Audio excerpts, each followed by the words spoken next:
Mungkin izinkan saya memperkenalkan diri terlebih dahulu. Dari saya Muhammad Rizwan Jupani dari KMM Ashifa ya. Di sini KMM Ashifa merupakan lembaga dakwah fakultas yang ada di Fakultas Kedokteran Universitas Mula Warman, yang mana kami ingin memfasilitasi teman-teman mungkin dari lingkungan Fakultas Kedokteran, lingkungan Universitas Mula Warman, maupun dari luar Universitas Mula Warman untuk mendapatkan bimbingan gitu ya dalam mengejar atau menggapai dari beasiswa unggulan Kemendikbud tahun 2022. Nah, di sini kami insya Allah akan menghadirkan dua pemateri yang alhamdulillah juga merupakan kader kami sebenarnya dari KMM Ashifa yang telah berhasil mendapatkan beasiswa unggulan Kemendikbud ini. Semoga nantinya sharing-sharing yang diberikan oleh Kak Ananta, lalu juga dari Diza Azahra, itu bisa bermanfaat untuk peserta seminar beasiswa unggulan ini. Ya, mungkin tidak usah berpanjang lebar ya dari saya, karena insya Allah saya juga mengharapkan dengan adanya seminar ini nantinya teman-teman dari peserta ini mendapatkan gambaran gitu untuk mempersiapkan dari beasiswa ini dengan baik, dengan efektif, sehingga mendapatkan hasil yang diinginkan, yaitu lulus dari penyeleksian beasiswa unggulan itu sendiri. Ya, mungkin dari saya cukup itu saja. Kalau ada salah-salah kata, perbuatan, mohon dimaafkan. Assalamualaikum warahmatullahi wabarakatuh.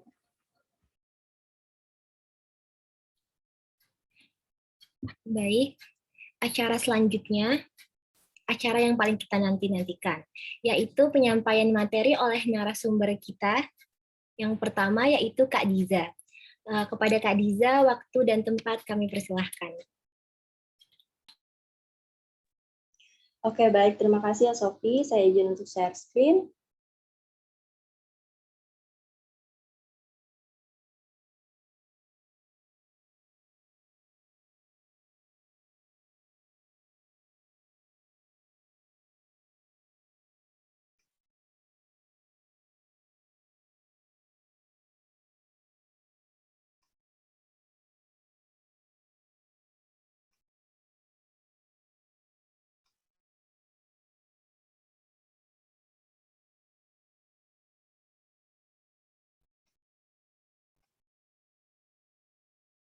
Oke, saya mulai ya.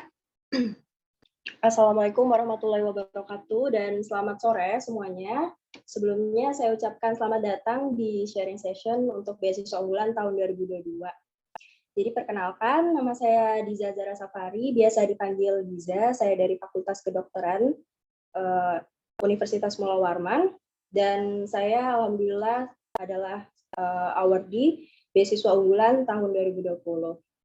Nah, jadi di sini saya sama Kak Ananta mau sharing soal beasiswa unggulan, yang mana nanti bagian saya itu saya bakal menjelaskan soal persyaratan untuk mendaftar di beasiswa unggulan tahun 2022. Mungkin saya nggak akan menjelaskan terlalu rinci karena sebetulnya untuk sosialisasi dari pihak penyelenggara sendiri untuk beasiswa unggulan tahun 2022 ini belum dilaksanakan, dan yang saya tahu untuk tahun 2022 itu sangat berbeda ya proses pendaftarannya dengan tahun saya itu. Kita lanjut. Nah, jadi sebelum saya memaparkan materi soal persyaratannya, mari kita kenalan dulu ya. Beasiswa unggulan itu apa sih? Mungkin dari kalian beberapa sudah ada yang tahu ya beasiswa unggulan itu apa. Jadi untuk beasiswa unggulan ini adalah beasiswa yang diperuntukkan untuk putra dan putri terbaik bangsa Indonesia yang sedang melanjutkan studi di perguruan tinggi negeri atau swasta di bawah binaan Kemdikbudristek. Jadi ini merupakan salah satu perbedaan dengan beasiswa unggulan tahun sebelumnya. Kalau yang sekarang itu cuma dikhususkan untuk yang melanjutkan pendidikan di perguruan tinggi di bawah binaan Kemdikbudristek. Di luar itu tidak bisa. Nah, jadi apakah kamu orangnya? Apa aja sih syarat-syarat sebelum kita mau daftar nih? Yang pertama adalah kamu merupakan mahasiswa ongoing atau mahasiswa baru. Nah, mahasiswa ongoing-nya ini maksimalnya adalah semester 3. Jadi buat kalian yang udah masuk semester 4, semester 5, itu tidak diperkenankan lagi untuk mengikuti beasiswa unggulan ini. Kemudian untuk yang mahasiswa ongoing, IP minimal dari semester 1 dan semester 2 itu adalah 3,25. Jadi kalau misalnya IP kalian itu 3, nggak bisa ya. Kemudian untuk maksimal usia. Nah, untuk maksimal usia di tahun ini itu sedikit berbeda dengan tahun sebelumnya. Jadi kalau berdasarkan panduan, di tahun ini maksimal usia untuk yang sarjana adalah 35 tahun, dihitung dari per 31 Desember 2022. Dan yang paling penting adalah ketika kamu ingin mengikuti beasiswa unggulan, kamu merupakan masyarakat yang berprestasi. Jadi kalau misalnya, Kak, saya mau ikut beasiswa unggulan nih, tapi saya nggak ada apa-apa, saya nggak punya prestasi, ya nggak bisa ya. Nah, untuk prestasi ini bukan cuma dari SMA loh ya. Jadi bagi mahasiswa baru yang mau mendaftar untuk beasiswa unggulan ini, prestasi yang bisa kalian pakai itu nggak ada batasan waktu. Jadi prestasi yang masih TK, SD, SMP, SMA itu masih bisa digunakan. Nah, ini untuk cakupan beasiswa unggulan. Jadi untuk penerima beasiswa unggulan ini bisa dibilang enak ya. Kuliahnya itu sudah dibiayain, mulai dari biaya buku, pendidikan, biaya hidup, itu udah ditanggung semua sama beasiswa unggulan. Nah, biasanya untuk beasiswa unggulan ini sendiri itu dia dikasihnya per tahun. Kalau saya pribadi, per tahunnya itu bisa sampai 36 juta lebih. Jadi untuk banyaknya beasiswa ini sendiri itu tergantung dari UKT kalian. Semakin UKT-nya tinggi, maka yang kalian dapat itu juga makin besar. Nah, untuk kalian yang misalnya nanti keterima nih, mungkin ada pertanyaan, Kak, saya awalnya itu UKT-nya dapat 20 juta nih, sesuai di kontrak. Tuh. Terus pas semester-semester selanjutnya kalian mengajukan penurunan UKT, misalnya kalian dapat 10 juta. Ini nanti sisanya gimana ya? Apakah saya pakai aja nih? Itu kan lumayan tuh 10 juta sisanya. Nah, maka jawabannya adalah kalian silahkan untuk mengembalikan 10 juta tersebut ke penyelenggara beasiswa. Oke. Jadi ini adalah hal-hal yang harus kalian persiapkan untuk mendaftar. Yang pertama itu adalah sertifikat. Nah, yang terbaru dari beasiswa unggulan tahun 2022 ini adalah kalian itu diutamakan memiliki kemampuan bahasa Indonesia. Nah, gimana nih? Saya kan orang Indonesia ya, ngapain harus ada sertifikat bahasa Indonesia? Oke, jadi untuk sertifikat bahasa Indonesia ini, kalian bisa dapat di Balai Bahasa. Nanti silahkan tanya ke universitasnya masing-masing atau daerahnya masing-masing, ini balai bahasanya di mana ya. Kemudian untuk mengenai sertifikat prestasi, itu minimal dipakai kabupaten. Cuman kalau dari panduan yang saya baca, diutamakan sertifikat taraf nasional ataupun internasional. Sekali lagi saya ingatkan, dalam panduan itu tidak ada batasan sertifikat beberapa tahun terakhir yang harus dikasih. Jadi, buat kalian yang punya prestasi dari SD, SMP, SMA itu masukin aja. Kemudian yang kedua adalah surat rekomendasi. Kalian bisa minta ke dosen pembimbing, dekan, atau mungkin kalau misalnya punya kenalan rektorat bisa. Pokoknya surat rekomendasi kalian minta di sekiranya pejabat yang kira-kira, oh kalau saya dapat rekomendasi ini pasti bakal keterima gitu. Kalau untuk mahasiswa baru sendiri, berdasarkan pengalaman pribadi saya, itu saya minta dari guru fisika SMA saya, kemudian saya minta juga dari dosen pembimbing saya. Gitu. Kalau dari pengalaman teman-teman saya, yang saya tahu mereka itu minta surat rekomendasi dari dekannya. Kemudian yang ketiga itu adalah menyiapkan KTM atau surat keterangan aktif kuliah atau LOA untuk mahasiswa baru. Tapi dari pengalaman pribadi saya, karena waktu itu pendaftarannya juga sudah mulai aktif kuliah, jadi saya minta surat keterangan aktif kuliah dari fakultas, bukan LOA. Kemudian yang paling penting adalah esai. Nah, esai di sini itu berbeda dengan esai yang tahun-tahun sebelumnya, setahu saya. Jadi tema yang diambil itu berkaitan dengan Indonesia di tahun 2045. Sedikit tips dari saya, sebelum kalian membuat esainya, kalian perlu cari tahu ini tahun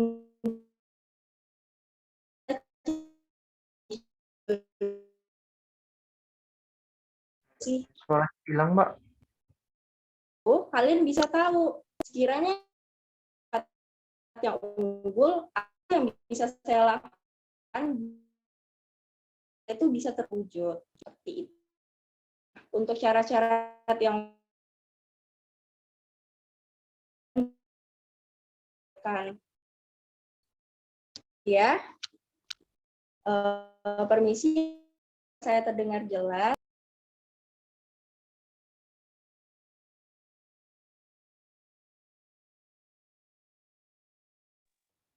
Suaranya kadang hilang.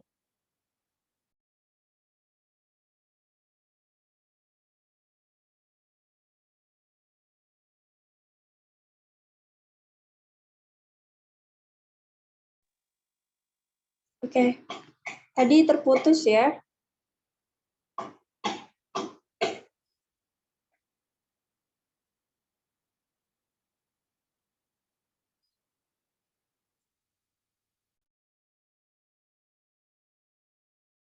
Permisi, apakah suara saya sudah jelas?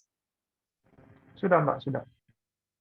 Oke, ini share screen-nya apakah tertampil?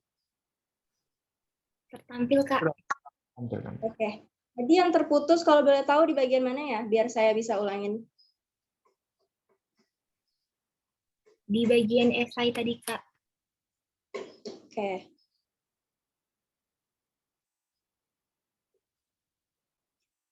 Oke, jadi untuk esainya ini sendiri ada perbedaan ya antara tahun 2022 dengan tahun saya. Jadi untuk 2022 ini berkaitan dengan Indonesia di tahun 2045. Nah, sedikit tips dari saya sebelum kalian memulai esainya, itu kalian cari tahu dulu nih, apa aja sih cita-cita Indonesia di tahun 2045. Dari situ kalian bisa tahu sebagai masyarakat yang unggul, apa yang bisa saya lakukan agar cita-cita tersebut bisa tercapai. Oke. Kemudian selain kalian mendapat hak kalian ya, kalian dapat uang sangu, uang pendidikan, uang buku gitu. Perlu kalian ingat bahwa beasiswa unggulan ini cukup disiplin ya. Jadi kalau misalnya ada sesuatu di kontrak yang kalian langgar, kalian bisa kena sanksi, dan sanksinya itu nggak main-main loh. Yang pertama, tidak menyampaikan laporan. Nah, tidak menyampaikan laporan ini kalian bisa kena sanksi, entah itu pembayarannya itu ditunda ke tahun selanjutnya, atau kalian bisa terkena potongan 5% dari kontrak yang seharusnya gitu. Kemudian drop out. Jadi, beasiswa unggulan ini sesuai namanya ya, itu beasiswa diperuntukkan untuk putra-putri yang unggul gitu. Kalau misalnya kalian selama berkuliah mengalami masalah yang membuat kalian DO, maka kalian bisa dapat sanksi. Sanksinya sama, pemotongan dana atau pemutusan kontrak.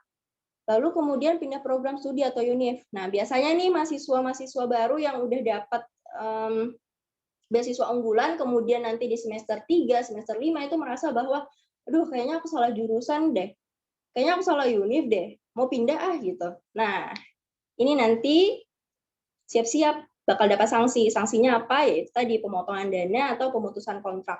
Dan satu lagi, tidak saya cantumkan di sini, kalau misalnya kalian daftar beasiswa unggulan, kemudian kalian juga mendaftar beasiswa lain, yang cakupan beasiswanya itu sama, ada uang buku, kemudian uang UKT, uang hidup, dan sama-sama sumbernya dari APBD, kalian bisa dikenakan sanksi. Sanksinya apa? Kalian bisa disuruh bayar 2 kali lipat dari beasiswa yang kalian dapat. Misalnya saya nih, saya dapat per tahun itu 36 juta ke atas.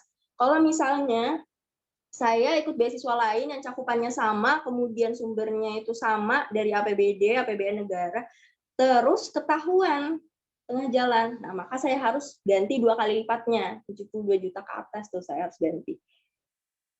Oke, nah ini untuk tanggal-tanggalnya. Jadi untuk info yang lebih lanjut, kalian bisa lihat di websitenya langsung ya. Terakhir kali saya lihat di websitenya itu sendiri, pendaftarannya itu diperpanjang sampai 25 Oktober. Oke, mungkin itu saja yang bisa saya sampaikan. Untuk informasi lebih lanjut, silahkan untuk lihat website dari Beasiswa Unggulan. Terima kasih.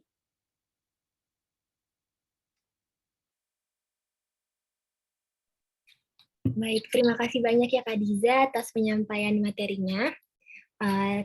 Tapi masih ada lagi satu presentasi dari narasumber kita. Yang kedua yaitu Kak Ananta Buana. Kepada Kak Ananta Buana, waktu dan tempat kami persilahkan.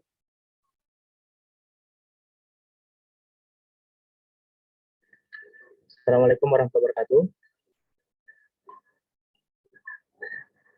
Suara itu dengar, Kak? Terdengar, Kak. Oh ya, ini maaf ya, kamera saya kayaknya rusak deh. Jadi saya kayak Hulk di sini. Nggak apa-apa lah ya. Oke, terima kasih kepada seluruh panitia yang sudah melaksanakan agenda sharing beasiswa ini. Sebenarnya banyak yang DM saya. Ini untuk FK saja kah atau umum? Nah, terus saya jawab umum. Makanya ada beberapa yang di luar FK gitu. Tapi nggak apa-apa. Memang peruntukan acara ini untuk umum kan ya, Rizwan ya. Benar ya? Oke. Nah, oke, jadi tadi sudah disampaikan oleh Diza terkait dengan persyaratan-persyaratan yang harus kalian siapkan untuk mendaftar beasiswa unggulan. Memang dalam tahun ini cukup berbeda dengan beberapa tahun terakhir. Ya mungkin ini karena beberapa kali pertemuan yang diadakan oleh pihak beasiswa unggulan dengan para awardee-nya, dan mereka mendengar beberapa aspirasi dari kami awardee tahun-tahun sebelumnya, sehingga ada beberapa persyaratan dan penyempurnaan dari sistem pendaftarannya gitu. Oke, jadi perkenalkan, nama saya Muhammad Ananta. Mungkin banyak yang sudah lihat video saya di YouTube ya terkait dengan beasiswa unggulan, baik dari saya menjelaskan persyaratannya hingga yang paling viral itu video saya tentang pembuatan esai. Nah, jadi saya akan lebih banyak memberitahu teman-teman sekalian bagaimana teknik membuat esai yang baik untuk beasiswa unggulan. Sebenarnya definisi esai yang baik itu subjektif sih ya teman-teman, karena saya bukan juri dari esainya, karena yang jurinya adalah panitia seleksinya gitu dari Kementerian Pendidikan. Nah, tapi ini berdasarkan pengalaman-pengalaman saya membimbing dan mentoring adik-adik, alhamdulillah banyak yang lulus gitu. Alhamdulillah. Nah, jadi semoga di tahun 2022 ini teman-teman yang hadir pada webinar hari ini bisa juga mendapatkan rezeki sebagai penerima beasiswa unggulan tahun 2022. Gitu. Yang penting kita harus tetap berusaha dan jangan lupa untuk berdoa gitu kepada Yang Maha Kuasa. Nah, jadi untuk masalah esai ini memang tiap tahun temanya mirip ya, yaitu mengenai aku generasi unggul kebanggaan bangsa Indonesia. Kurang lebih seperti itu. Nah, jadi tema ini memuat beberapa substansi ya. Kita bedah bedah dari substansi temanya itu ada 3 kalau menurut saya gitu ya. Yang pertama tentang diri kita, kemudian generasi unggul itu gimana, apa saja syarat-syarat dari generasi unggul, dan kebanggaan bangsa Indonesia. Nah, kebanggaan bangsa Indonesia ini definisinya sangat luas. Kita mungkin bisa persempit saja bagaimana kita bisa dikatakan sebagai generasi unggul kebanggaan bangsa Indonesia menurut versi kita. Misalnya kita sudah berkontribusi gitu. Kontribusi apa yang sudah kita lakukan untuk diri kita dan masyarakat gitu ya. Jadi itu secara garis besar terkait dengan topik esai ya. Nah, kemudian teman-teman yang harus dipersiapkan untuk menulis esai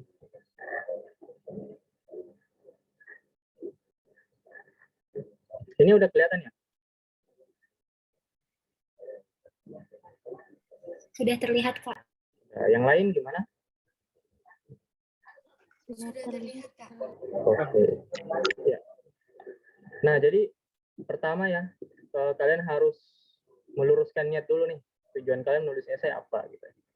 Jangan sampai dari niat yang tidak baik kalian memulai menulis esai. Harus perbaiki niat dan mood dulu gitu untuk menulis esai.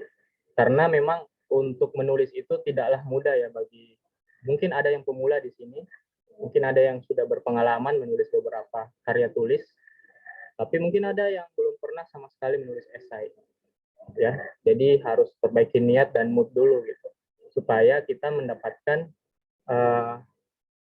inspirasi yang cukup dalam menulis. Nah, setelah itu kalian pahami dari segi teknis penulisan esainya gitu ya. Itu kan sudah dijelaskan ya di buku panduan beasiswa unggulan tahun 2022, berapa maksimal kata yang digunakan, kemudian marginnya gimana gitu ya, dan judulnya harus seperti apa. Ya. Kemudian setelah itu kalian pelan-pelan aja nulisnya. Ya, jangan sampai karena terburu-buru akhirnya ada konten yang terlupa gitu. Padahal konten itu mungkin bisa sebagai penunjang untuk isi dari esai kita. Ya, jadi pelan-pelan aja, jangan buru-buru, karena memang masih ada 10 hari, ya, sekitar 9 atau 10 hari penutupan pendaftaran beasiswa unggulan ini. Jadi pelan-pelan aja teman-teman. Ya, bangun dulu mood-nya, bangun dulu chemistry-nya gitu ya, supaya kita bisa mendapatkan banyak inspirasi. Nah, kemudian ini beberapa hal yang harus diperhatikan gitu ya. Yang pertama adalah buatlah sesuatu yang tidak biasa atau berbeda. Karena ribuan pendaftar beasiswa unggulan itu pasti nulis esai juga. Jadi kalau teman-teman esainya monoton atau tidak menarik, kalau dibaca saja dari awal itu sudah tidak menarik, pasti panitia itu langsung singkirkan esainya. Ini esainya biasa aja nih, kayak gitu. Ya, jadi harus berbeda. Tapi berbedanya ini dia tidak alay gitu ya. Tidak menggunakan bahasa-bahasa yang tidak baku, tidak menggunakan majas atau klise yang lebay gitu. Supaya teman-teman esainya bagus ini, kalian harus banyak mendapatkan masukan-masukan gitu dari teman-teman yang membaca esai kalian. Jadi kalau esai kalian sudah jadi nanti, ya suruh baca teman-temannya. Coba baca esaiku, apakah ini sudah menarik menurutmu? Atau mungkin monoton, atau mungkin ada typo gitu ya. Jadi ada double check di situ. Ya, supaya bagus versi kita juga bagus versi teman-teman yang baca. Ya. Kemudian nanti kalau menulis esai itu jangan full opini gitu ya. Harus ada beberapa data atau fakta ataupun sumber referensi yang bisa kita jadikan sebagai acuan gitu. Ya, jangan hanya full opini, hanya full karangan kita ya. Jadi harus ada beberapa fakta atau referensi penunjang. Ya, entah mungkin kalian membahas terkait dengan topik yang hangat saat ini dan nanti kalian hubungkan dengan kontribusi kalian dalam menghadapi topik itu, atau bisa dihubungkan dengan alasan kalian memilih jurusan yang saat ini dijalani. Ya, misalnya alasan ada latar belakang kalian memilih fakultas kedokteran misalnya.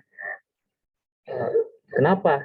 Karena menurut data ini ya, di Indonesia tingkat kesehatan itu memang masih belum baik gitu. Nah, sehingga saya berkeinginan untuk masuk di dalam sistem kesehatan itu dengan cara sebagai mahasiswa kedokteran. Makanya saya belajar dengan sungguh-sungguh untuk mencapai cita-cita saya sebagai seorang dokter. Nah, itu bisa salah satu topik yang bisa kalian angkat ya. Nah, jadi di situ ada data, ada fakta, dan juga ada opini kalian. Gitu. Jadi dikolaborasikan aja. Nah, kemudian nanti di poin keempat ini ya, tampilkan bahwa kalian sebagai generasi unggul. Jadi kalian harus tahu dulu definisi generasi unggul itu apa saja syarat-syaratnya gitu ya. Ada beberapa poin yang harus dipenuhi sehingga kita pantas dikatakan sebagai generasi unggul. Nah, nanti kalian breakdown tuh poin-poinnya gitu ya. Misalnya generasi unggul itu generasi yang mengedepankan ilmu pengetahuan dan teknologi gitu ya. Jadi kalian breakdown lagi tuh bagaimana kalian memanfaatkan ilmu pengetahuan teknologi untuk mengupgrade diri kalian sehingga kelak di suatu kemudian hari kalian bisa menjadi generasi unggul ya, seperti itu. Kemudian jangan terlalu kaku dan sulit, tapi pahami isi esai sebab akan menjadi bahan wawancara nantinya. Nah, jadi nanti jika kalian sudah lulus di tahap pertama, itu kalian akan masuk ke tahap wawancara. Nah, di tahap wawancara ini adalah sebenarnya untuk memvalidasi semua berkas-berkas yang kalian kirim serta memvalidasi esai kalian. Nah, jadi jangan sampai kalian terlalu terlalu over bercerita di esai kalian bahwa kalian adalah generasi unggul dan sebagainya, tapi pada saat wawancara kalian tidak menguasai. Nah, nanti dikiranya kalian hanya mengarang bebas gitu. Jadi semua yang kalian tulis dari A sampai Z di esai kalian harus kuasai gitu ya untuk persiapan wawancara nanti. Tapi itu lebih lanjut lagi nanti ya. Nah, itu beberapa saran-saran saya terkait untuk esai.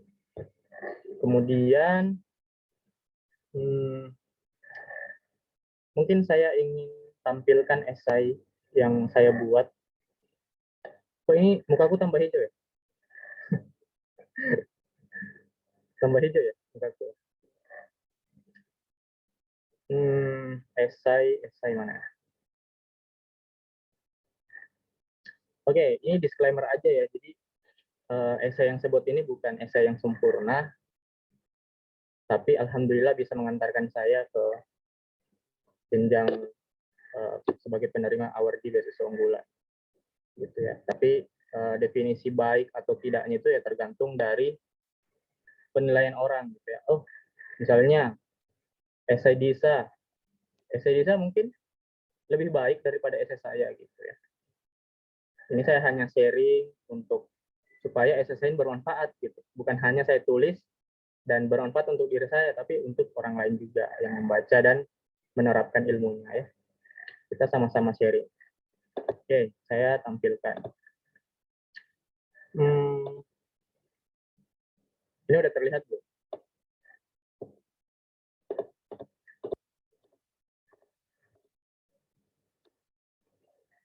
Halo? Sudah terlihat, Kak. Sudah, Kak. Oke. Jadi waktu tahun 2019, waktu saya daftar beasiswa unggulan, itu kita nulisnya di Word, gitu ya. Dan maksimal 5 halaman. Nah, sekarang kalau tidak salah, kita nulisnya di website dan hanya dibatasi 1000 kata. Saya nggak tahu sih 1000 kata itu berapa halaman, mungkin sekitar 3 atau 4 ya. Dengan format Times New Roman, ukuran 12. Jadi ini esai tahun 2019 yang saya tulis dengan format yang lama ya. Jadi kita hanya mengupload di webnya dalam bentuk PDF. Gitu. Tapi sekarang beda. Mungkin sekarang ngetik langsung ya di website. Nah, jadi dari tema yang sudah ditetapkan oleh panitia beasiswa unggulan, sebenarnya itu bisa dibuat judul yang menarik gitu. Pada tahun saya gitu ya. Tapi saya nggak tahu sih tahun ini apakah judulnya diseragamkan atau boleh kita membuat judul yang baru. Tapi waktu saya boleh membuat judul yang baru. Akhirnya saya buatlah judul yang menarik. Jadi dari awal saya mau esai menarik gitu. Dan beda daripada yang lain. Tadi prinsip yang pertama itu harus beda, harus menarik. Ya. Jangan sama dengan orang yang lain. Jadi saya buatlah judul yang saya awali dengan generasi unggul. Langsung kena dengan topiknya ya. Generasi unggul. Apa modal kita? Jadi saya membuat judul yang kiranya membuat orang bertanya-tanya. Apa sih modal kita sebagai generasi unggul? Oke. Mungkin banyak tuh yang bikin judul yang monoton. Misalnya apa ya judul yang monoton? Aku siap menjadi generasi unggul. Terus proses perjalanan hidup saya gitu. Ada beberapa judul esai yang saya baca seperti itu di beberapa tahun belakang saya membimbing esai ini ya. Jadi teman-teman banyak yang buat esai kirim ke saya. Dari judul saja saya baca itu tidak menarik bagi saya gitu ya. Padahal saya bukan tim seleksi ya. Jadi dari yang pertama harus menarik.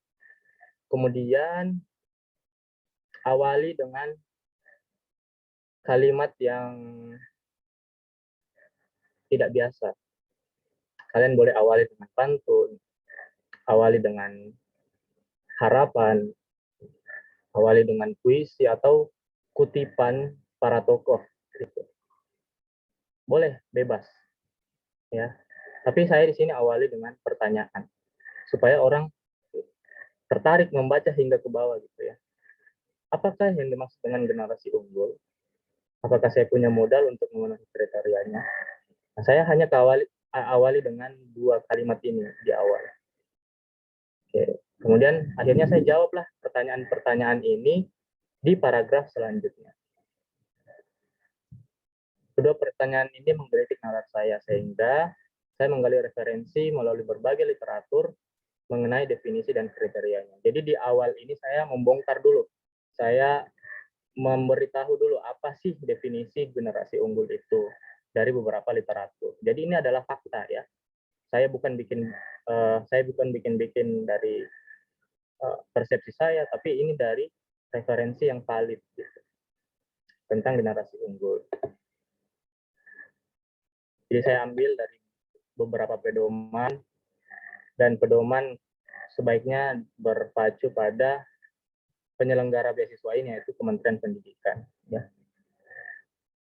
Nah ini bla bla bla bla ya. Jadi ada beberapa poin, ada maju, mandiri, modern, serta meningkatkan harkat martabat bangsa. Kemudian ada generasi emas, yaitu poinnya religius, cerdas, produktif, andal, dan komprehensif. Nanti dari sinilah kita hubungkan gitu dengan cerita kita, sehingga layak dikatakan sebagai generasi unggul.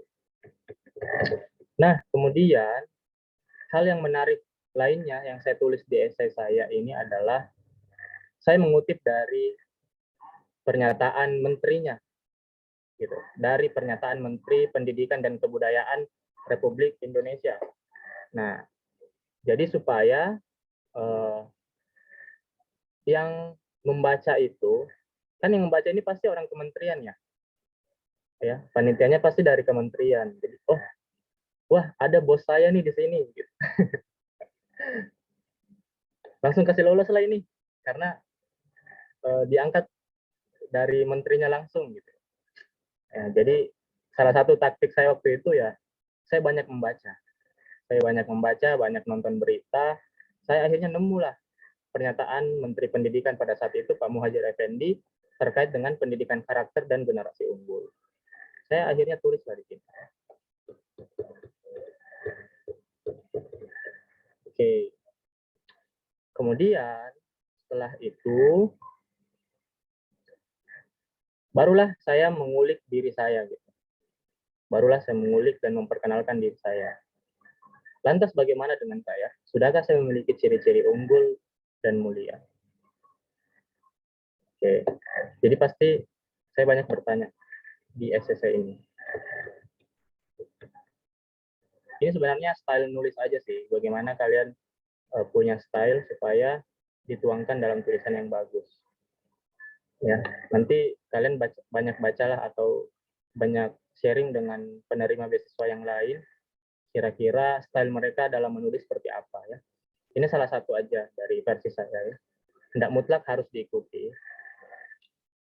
Oke, kemudian di sinilah saya mulai mengulik diri saya, memperkenalkan bahwa saya punya banyak pengalaman gitu untuk dikatakan sebagai generasi unggul ya.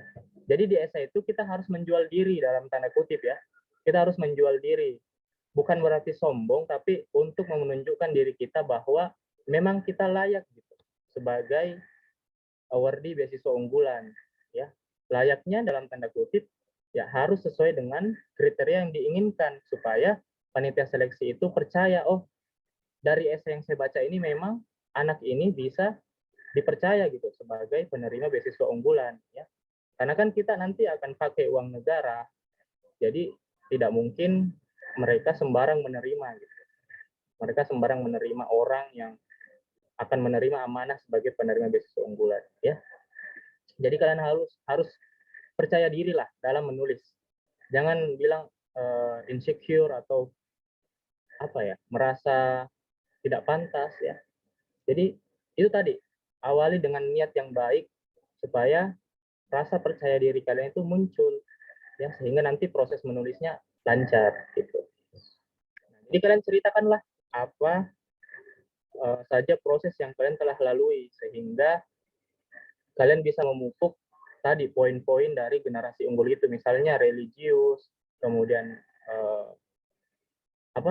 kecerdasan ya, kemudian apalagi tentang karakter-karakter diri seperti jujur, kemudian tegas, bertanggung jawab dan sebagainya ya.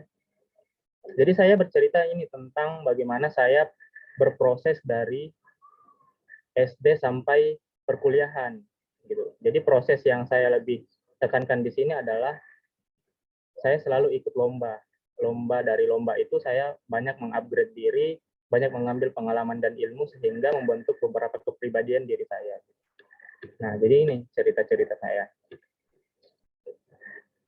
Jadi banyak saya ceritakan bagaimana saya ikut lomba, ya. Dan apa poin-poin yang saya dapat di setiap lomba itu. Itu yang penting sebenarnya. Nah, kemudian setelah kalian bercerita banyak hal, kalian harus menceritakan apa yang menjadi kelemahan diri kalian, gitu ya. Karena tidak mungkinlah orang itu punya kelebihan, tapi tidak punya kekurangan, tidak mungkin ya. Pasti setiap orang punya kekurangan. Jadi kalian harus menyadari bahwa kita punya banyak kekurangan, ya. Nah, kalian breakdown lagi kekurangan apa, misalnya saya pelupa, suka pelupa gitu. Jadi saya mengatasi pelupa itu dengan cara saya mencatat atau membuat to-do list gitu, supaya saya tidak lupa dengan kegiatan saya. Boleh seperti itu. Ya. Kemudian yang saya tekankan lagi di sini adalah kata-kata atau kalimat yang optimistis. Ya, kalian harus optimis dalam menulis, harus menjual diri kalian dengan hal-hal yang positif, hal-hal yang bisa meyakinkan pembaca. Gitu. Jadi tidak boleh ada kalimat-kalimat yang menunjukkan pesimistis di dalam tulisan kalian. Ya, jadi harus optimis terus. Akhirnya saya optimis dan percaya diri sendiri akan mampu menggali potensi diri lebih baik lagi sebagai modal menjadi generasi unggul kebanggaan Indonesia. Nah, jadi tips yang lain yang saya kasih ke teman-teman ini, selalu angkat temanya, ya, generasi unggul kebanggaan bangsa Indonesia. Ya, entah di setiap 2 paragraf sekali lah, atau di setiap paragraf 1 kali kalian angkat, gitu ya, tentang bunyi temanya itu. Generasi unggul kebanggaan bangsa Indonesia.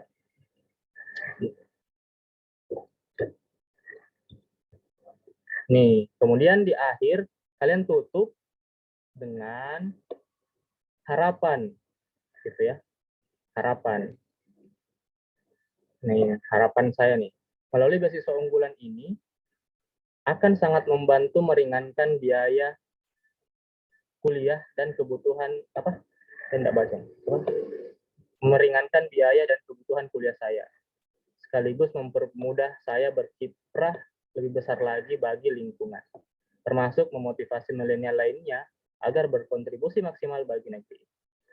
Nah, jadi kalian berharap bisa menjadi awardee beasiswa unggulan di akhir. Nah, dengan cara harapan kalian itu nanti kalian wujudkan dengan apa, gitu ya. Misalnya, kelak jika saya menjadi penerima beasiswa unggulan, saya akan banyak mengupgrade diri saya dengan mengikuti seminar-seminar nasional, gitu, atau seminar-seminar yang berkaitan dengan ilmu pengetahuan kalian. Saya akan memanfaatkan biaya yang diberikan oleh negara kepada saya untuk membuat acara apa gitu ya, acara misalnya periksa kesehatan gratis, kemudian acara lomba cerdas cermat. Nah, jadi ada kontribusi yang kalian bisa berikan dari beasiswa unggulan itu. Kemudian tutuplah dengan kalimat yang menarik. Nah, di sini saya akhiri dengan sebuah pantun. Ini bebas aja sih, kalian mau tutup dengan pantun, kalian mau tutup dengan statement, atau kalian tutup dengan apa namanya? Kalian tutup dengan pernyataan dari tokoh ya, atau kalimat motivasi, boleh aja. Tergantung style teman-teman dalam menulis ya. Oke, mungkin itu saja saya kupas dari essay saya. Semoga bisa ada yang kita dapatkan ya dari essay saya ini. Tapi tidak mutlak kalian harus ikuti. Ini hanya salah satu contoh yang saya berikan untuk memudahkan kalian dalam menulis essay. Oke, mungkin itu saja. Nanti kita perbanyak di diskusi aja ya. Terima kasih. Assalamualaikum warahmatullahi wabarakatuh. Assalamualaikum warahmatullahi wabarakatuh. Terima kasih Kak Ananta Buana atas penyampaian diskusinya. Ini alhamdulillah teman-teman, sesi penyampaian materi oleh kedua narasumber kita telah selesai. Mungkin ada pertanyaan nih yang terbenak di pikiran teman-teman sekalian. Silahkan disampaikan karena kita akan masuk ke dalam sesi diskusi. Jadi bagi teman-teman yang ingin bertanya mungkin dipersilahkan.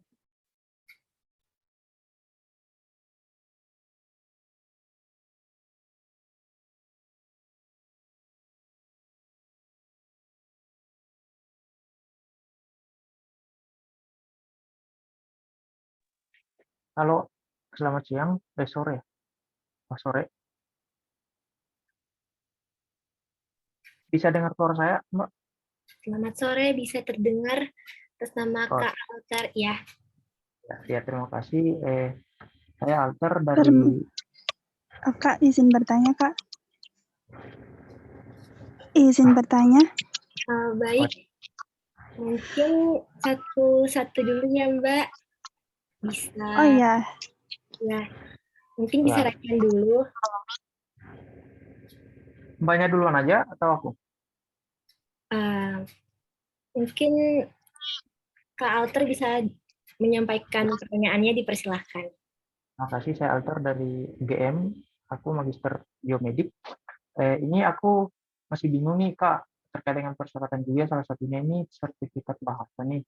Kan memang aku udah baca banyak sih yang menjelaskan TOEFL, harusnya TOEFL kan, harusnya TOEFL. Tapi ini kan aku sekarang ini belum punya TOEFL.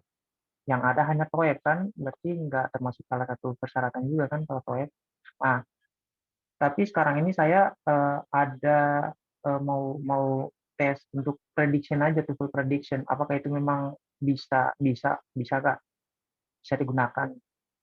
Kan secara kalau untuk persyaratannya kan nggak TOEFL-nya, tapi nggak yang apa namanya, yang dari lembaga-lembaga tertentu juga kan, nggak maksudnya itu. Apakah memang bisa Kak? Oke, terima kasih. Itu aja sih untuk TOEFL prediction. Baik, terima kasih Kak Alter atas pertanyaannya. Kepada narasumber kita, Kak Ananta dan Kak Diza, apakah pertanyaannya ingin dikumpul terlebih dahulu atau langsung ditanggapi saja?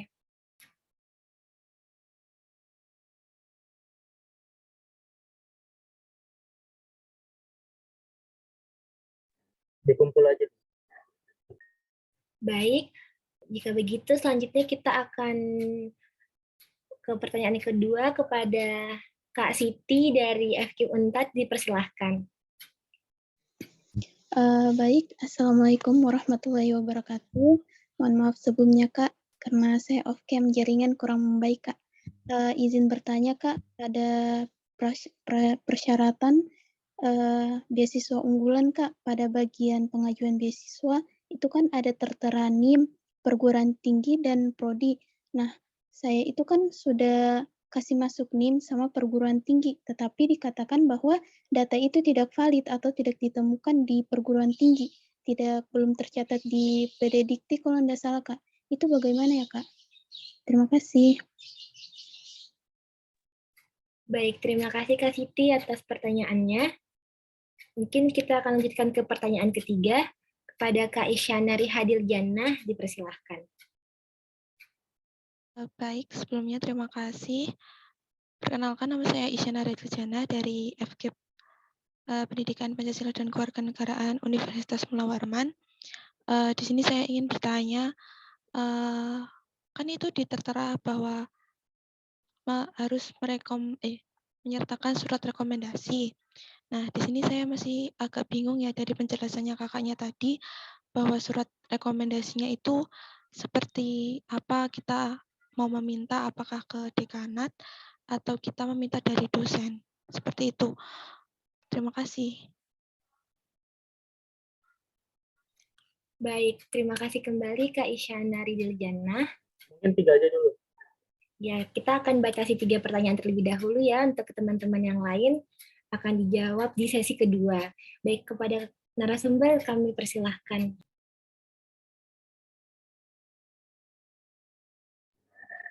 Oke, saya bakal jawab pertanyaan dari Isyana, karena itu yang terakhir saya dengar. Jadi untuk surat rekomendasi itu boleh dari siapa saja di lingkungan kampus. Boleh dari dosen pembimbing akademik yang paling dekat dengan kita, gitu ya. Dosen pengampu di kelas yang mungkin sudah mengenal kita, atau dari yang punya jabatan struktural di dekanat, mulai dari dekan, wakil dekan, ataupun di tingkat prodi, ya itu boleh, bebas aja. Kemudian kalau mau lebih tinggi lagi, boleh di tingkat universitas. Sebenarnya surat rekomendasi ini tidak dibatasi ya, berapa pemberi rekomendasi. Waktu saya dulu itu ada 2 pemberi rekomendasi. Saya langsung temui dekan dan langsung temui Pak Rektor gitu. Tapi kalau kalian punya jalur ya ke rektor, boleh langsung ke rektor. Ya, tapi alhamdulillah waktu itu saya bisa ketemu rektor langsung dan minta rekomendasi. Tapi kalau nggak bisa ya jangan dipaksakan. Berarti cukup di tingkat fakultas saja. Ya, itu Isyana. Mungkin ada yang belum jelas? Sudah, Kak. Terima kasih sebelumnya. Oke, saya tambahi di sana ya. Jadi kalau Ya, kalian ingin menghadap untuk minta rekomendasi, sebaiknya, tapi kalau ke dosen pembimbing akademik atau dosen pengampu di kelas, itu bisa langsung ditemui aja kan. Cuman kalau yang punya jabatan itu sulit kan untuk ditemui. Nah, cara mengakalinya adalah kalian buat surat permohonan untuk diberikan rekomendasi. Ya, jadi saya bertanda tangan di bawah ini, nama dan identitas yang lain. Nah, lampirkanlah biodata dan CV kalian di situ. Nah, jadi nanti mereka bakal baca dulu, nanti pada saat sudah di ACC untuk ketemu, jadi mereka sisa tinggal berikan rekomendasi dari hasil CV yang mereka baca ya. Jadi di CV itu kalian lampirkan biodata, kemudian prestasi kalian, pengalaman organisasi dan sebagainya. Supaya nanti pada saat memberikan rekomendasi tinggal dikasih nilai. Oh memang ini anak layak untuk diberikan rekomendasi mendaftar beasiswa unggulan karena prestasi-prestasi yang sudah didapatkan selama masa kuliah atau mungkin selama beberapa tahun terakhir. Mungkin itu bisa. Saya mungkin bisa tampilkan ya dari rekomendasi. Jadi waktu itu saya waktu menghadap rektor, saya buat surat permohonan rekomendasi. Saya tujukan ke rektor dan pada saat itu alhamdulillah disetujui oleh sekretarisnya. Ya udah langsung. Ini ya, kalau kalian mau ketemu dengan pejabat-pejabat itu kan nggak bisa langsung ya. Jadi kalian harus memohon dulu, bikin surat pribadi dulu ya. Ini bersama dengan ini mengajukan permohonan untuk mendapatkan rekomendasi sebagai syarat wajib menjadi penerima beasiswa unggulan tahun 2019. Bersama ini saya lampirkan daftar prestasi dan bukti sertifikat sebagai bahan pertimbangan dalam memberikan rekomendasi. Oke, itu ini biodata dan sebagainya. Oke. Nanti tinggal tunggu aja balasan suratnya. Mungkin itu tips dari saya. Terima kasih. baik Kak Ananta, terima kasih tipsnya.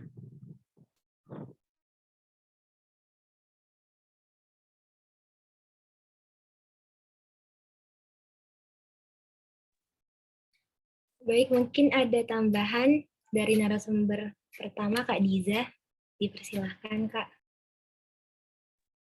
Oke, saya izin menambahkan ya dari pendapatnya Kak Nanda tadi. Kalau dari saya pribadi udah sesuai ya. Kalau misalnya mau minta surat rekomendasi dari yang punya apa ya, jabatan yang tinggi, itu diperlukan dengan surat permohonan. Selain berisi identitas kalian, kalau saya dulu saya kasih ini sih, kasih sertifikat lomba, kemudian kemampuan bahasa. Sebenarnya pas ke dosen pun saya juga ngasih surat permohonan gitu biar lebih resmi, dan biasanya kalau misalnya pakai itu tuh nggak ada sesi wawancaranya lagi, jadi tinggal tanda tangan aja.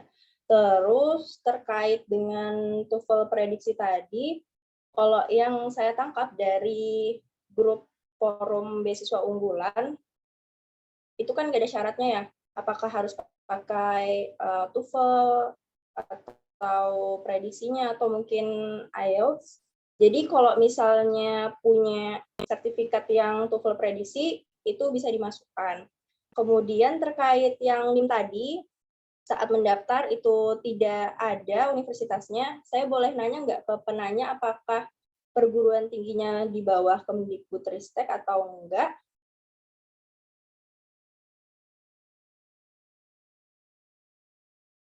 Tadi Alter. Tadi yang terkait NIM, pertanyaan dari Kak Siti. Oh,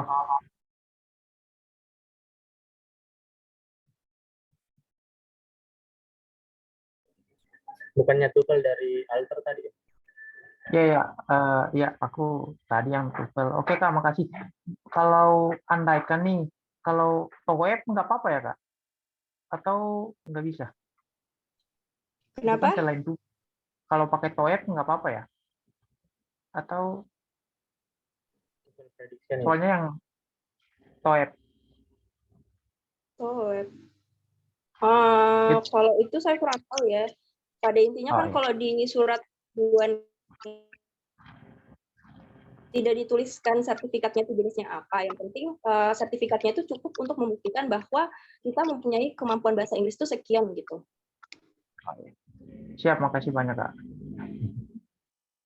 Oke. Kemudian yang tadi soal NIM itu yang bertanya siapa ya tadi? Untuk terkait NIM yang bertanya Kak Siti, Kak, dari Prodi FKIP Unpad. Oke. Jadi kemungkinannya ada dua ya. Yang pertama memang perguruan tingginya itu bukan di bawah dari Kemdikbudristek, atau yang kedua adalah kalau yang saya baca dari forum itu websitenya masih mengalami error. Jadi untuk sekarang kalau misalnya kalian mendaftar terus menemukan masalah yang sama, bisa jadi karena memang websitenya error. Jadi mungkin dicoba beberapa hari lagi. Kalau misalnya memang masih belum bisa, silahkan nanti hubungi kontak yang tersedia di websitenya. Mungkin itu saja dari saya. Ya, saya juga ingin menambahkan, biasanya untuk mahasiswa baru itu belum ada sinkronisasi data dengan PDDikti. Jadi kalian boleh langsung tanyakan aja juga ke bagian akademik atau kemahasiswaannya ya, terkait dengan status NIM kalian. Apakah sudah tersinkronisasi ke PDDikti atau belum? Karena biasanya ada universitas yang sinkronisasinya lambat gitu ya untuk mahasiswa yang baru. Karena jujur ya waktu itu saya juga sempat terkendala dengan hal yang sama. Jadi waktu itu memang proses peralihan dari kurikulum yang lama ke kurikulum yang baru dengan penilaian yang lama dan penilaian yang baru. Jadi ada beberapa data yang harus disinkronisasi. Kalau tidak salah itu waktu semester 2 ya waktu itu. Nah, jadi langsung saya tanyakan ke bagian akademik dan langsung diuruskan.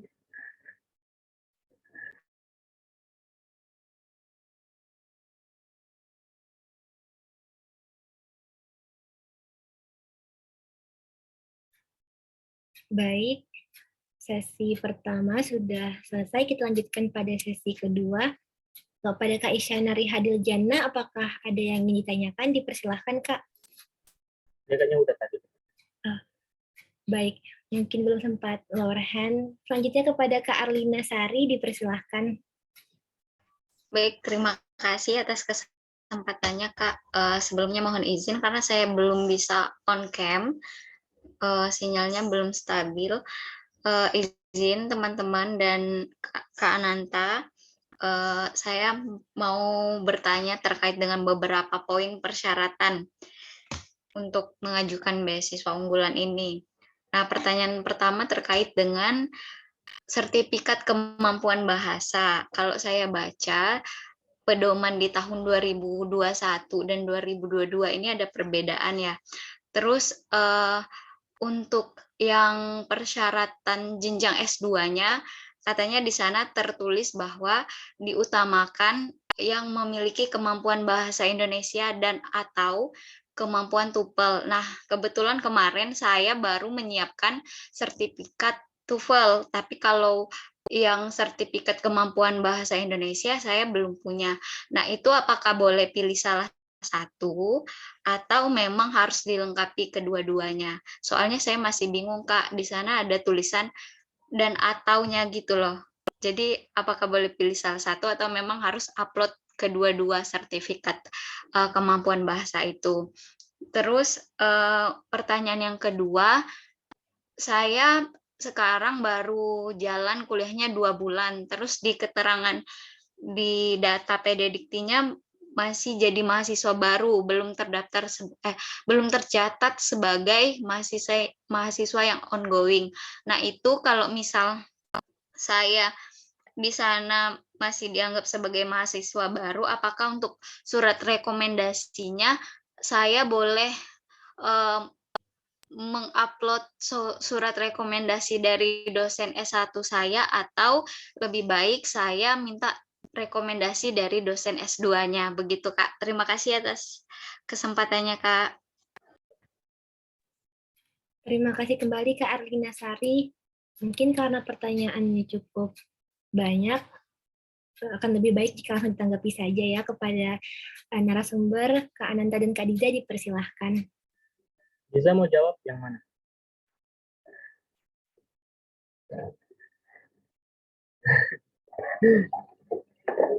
Oke, saya dulu ya yang jawab. Oke, jadi terima kasih Arlina. Jadi untuk yang pertama ya sertifikat. Gini teman-teman, kita harus pakai prinsip gini. Karena seleksinya nasional, ya, ini tidak ada kuota per provinsi ya. Jadi seleksinya nasional, pasti banyak yang daftar, banyak ribuan yang daftar gitu ya. Dan kita pasti akan kita seleksi apabila memenuhi syarat. Ya. Jadi teman-teman harus pakai prinsip itu. Jadi harus menyiapkan yang terbaik. Kalau bisa kita ambil 2 sertifikat kemampuan berbahasa itu, kenapa tidak gitu ya? Karena jangan sampai kita berpikir memang kalimatnya situ dan atau ya boleh memilih salah satu. Tapi orang lain banyak di sana yang berjuang mendapatkan 2 sertifikat TOEFL dan UKBI itu. Ya otomatis yang dipilih yang lengkap lah ya di seleksinya. Jadi kalian harus berpikir seperti itu karena seleksinya nasional dan banyak yang mendaftar. Ya kalian harus juga maksimal dalam persiapannya. Ya karena masih ada beberapa hari ya ayo kejar itu gitu ya. Kalau bisa dilengkapi. Kalau nggak bisa yang dosa dipaksa juga. Kemudian untuk untuk itu tadi masalah surat rekomendasi. Sebenarnya surat rekomendasi itu sebaiknya dari tempat kita berkuliah sekarang. Apalagi yang sudah S2, yang beda kampus misalnya. Ya berarti kita usahakan dapat rekomendasi dari dosen yang mengajar di tempat kita sekarang ya. Itu lebih diutamakan ya. Kan sudah berjalan juga ya beberapa bulan. Jadi ada kemungkinan bisa kita urus. Kemudian masalah itu, masalah yang masih terdaftar sebagai mahasiswa baru. Itu bisa diakali dengan minta surat keterangan aktif kuliah di bagian akademik. Apabila sudah memang sudah terdaftar sebagai mahasiswa di jurusan itu. Gitu sih, Kak.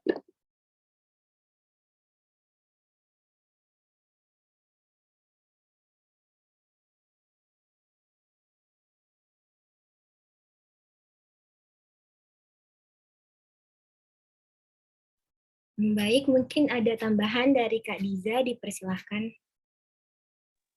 Oke, terima kasih Sofi. Kalau dari saya udah cukup sama ya dengan jawaban Kak Ananta, jadi saya persilakan untuk ke pertanyaan selanjutnya saja. Baik, untuk penanya selanjutnya kepada Karyane Hanatan dipersilahkan. Ya, terima kasih Kak atas waktunya. Perkenalkan nama saya Riana Hanatan dari UGM. Saya ingin bertanya mengenai format dari surat rekomendasi itu, apakah ada format khusus dari BU-nya, karena di kelengkapan berkas itu dia ada tulisan sesuai format dalam kurung gitu. Itu pertama. Yang kedua, surat pernyataan tidak sedang menerima beasiswa itu juga sesuai format. Nah, apakah ada format yang ada di BU? Karena saya mencari dari panduannya itu dia nggak ada panduan yang menyertakan format kedua poin itu tadi. Terus yang pertanyaan ketiga itu ada persyaratan, yaitu melampirkan rencana penelitian tesis. Nah, kalau saya itu bingung ke antara dia dalam bentuk poin-poin atau sudah terjabar dalam bentuk suatu proposal begitu, Kak. Terima kasih. Baik, terima kasih Karyane Hanatan. Mungkin langsung ditanggapi saja kepada Kak Ananta atau Kak Diza, dipersilahkan. Ya, jawab bisa yang bisa dijawab. Oke, saya izin menanggapi ya. Jadi terkait soal surat rekomendasi, formatnya seperti apa, sebenarnya itu sudah ada di website dari Beasiswa Unggulan itu sendiri. Jadi nanti silahkan kalau misalnya berkunjung ke websitenya Beasiswa Unggulan, oke ini udah ada ya yang ngasih panduan. Di bagian panduan itu nanti ada tulisan, bukan tulisan, ada berbagai macam file, mulai dari panduan, surat rekomendasi, surat tidak menerima beasiswa lain. Pokoknya udah lengkap banget sih di websitenya itu. Coba nanti dicek lagi. Kalau yang saya cek beberapa jam yang lalu, ada sih. Kemudian untuk yang soal tesis, ini bagian kanan sih, soalnya di tahun saya juga nggak ada ya bentuk proposal kayak gitu. Sedangkan di tahun Kananta itu masih ada perlu dicantumkan proposal. Jadi saya persilahkan kepada Kak Ananta untuk menjawab seperti apa, Kak. Terima kasih Liza, dan terima kasih kepada Riane Hanatan nih dari UGM. Nah, jadi untuk rekomendasi kurang lebih gini formatnya. Ini udah kelihatan ya?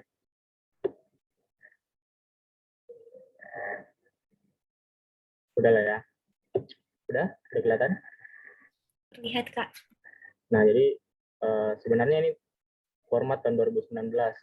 Karena sekarang kementeriannya berubah, jadi Kementerian Pendidikan, Kebudayaan, dan Riset dan Teknologi, jadi ada tambahan di sini aja nih. Dan kurang lebih di bawahnya sama aja, terus penilaiannya sama, ada kepemimpinan, partisipasi dalam komunitas, potensi untuk maju, dan sehat jasmani rohani. Oke, kemudian nanti ada lembar kedua, alasan memberikan rekomendasi. Gitu ya. Jadi nanti mereka nulis, diketik atau ditulis tangan enggak masalah. Lalu tanda tangan. Oke. Itu untuk surat rekomendasi. Kalau surat pernyataan tidak menerima beasiswa, ini formatnya selalu sama tiap tahun. Surat pernyataan tidak menerima dan mendaftar beasiswa pihak lain. Ya, jadi kalian harus perhatikan juga ya. Kalau kalian sudah menerima beasiswa dengan komponen yang sama, yaitu biaya hidup, biaya buku, dan juga biaya UKT, itu kalian jangan mendaftar lagi beasiswa unggulan, karena otomatis tidak lolos ya. Karena kalian sudah terdeteksi menerima beasiswa lain. Gitu. Jangan coba-coba untuk daftar karena kecil kemungkinan untuk lolos. Apalagi kalian sudah membuat pernyataan ini ya berarti kalian sudah berjanji gitu ya, tidak menerima beasiswa pihak manapun. Karena ada beberapa kejadian, ada beberapa kasus, beberapa awardee itu sebelum terjadi apa ya? Sebelum mereka ketahuan memang waktu itu belum bagus sinkronisasi datanya. Jadi mereka tidak terdeteksi menerima beasiswa. Ternyata setelah diperbaiki sistem dari Kemendikbud itu, akhirnya mereka terdeteksi dan mereka menerima sanksi, mengembalikan 2 kali lipat dana beasiswanya, karena terdeteksi juga menerima komponen yang sama. Nah, ini contohnya. Nanti kalian akan tanda tangan pakai materi 10.000. Kemudian untuk proposal study, apa tadi inti pertanyaannya? Untuk kelanjutan atau rencana tesis ya? Iya, Kak. Itu dalam bentuk poin atau dalam bentuk proposal tesis begitu, Kak. Terima kasih. Nah, jadi untuk proposal study itu ada formatnya, ada format tersendiri untuk proposal. Mungkin saya bisa tampilkan. Waktu saya dulu S1 diwajibkan juga untuk nulis proposal rencana studi. Untuk yang S2 kurang lebih sama formatnya ya. Diperhatikan aja Kak ya. Ini. Udah kelihatan? Iya, sudah, Kak. Sip. Nah, jadi untuk halaman pertamanya itu adalah surat, berisi surat permohonan. Gitu ya. Nanti di sini biodata kalian, terus dilanjutkan dengan proposalnya. Jadi proposalnya itu ada beberapa part ya. Part pertama adalah pendahuluan. Mungkin skopnya aja yang berbeda. Jadi pendahuluan, kemudian tujuan, kemudian rencana perkuliahan dan SKS yang ditempuh. Jadi kalian menceritakan rencana perkuliahan, berapa SKS di kampus kalian hingga lulus, lalu tampilkan ini rinciannya dalam bentuk tabel atau dalam bentuk grafis kayak gini. Kemudian ini rencana topik skripsi atau rencana topik tesis. Itu kalian menceritakan aja apa yang ingin kalian teliti kalau sudah sampai tahap tesis atau tahap skripsi. Tapi sekarang S1 tidak diwajibkan untuk bikin ini atau dihilangkan syaratnya. Jadi sekarang untuk S2 aja tesis. Apa yang melatar belakangi kalian mengambil topik itu dan apa manfaatnya di kemudian hari ya. Langsung aja nih apa topik yang ingin kalian ambil. Oke, kemudian nanti ada juga estimasi biaya pendidikan.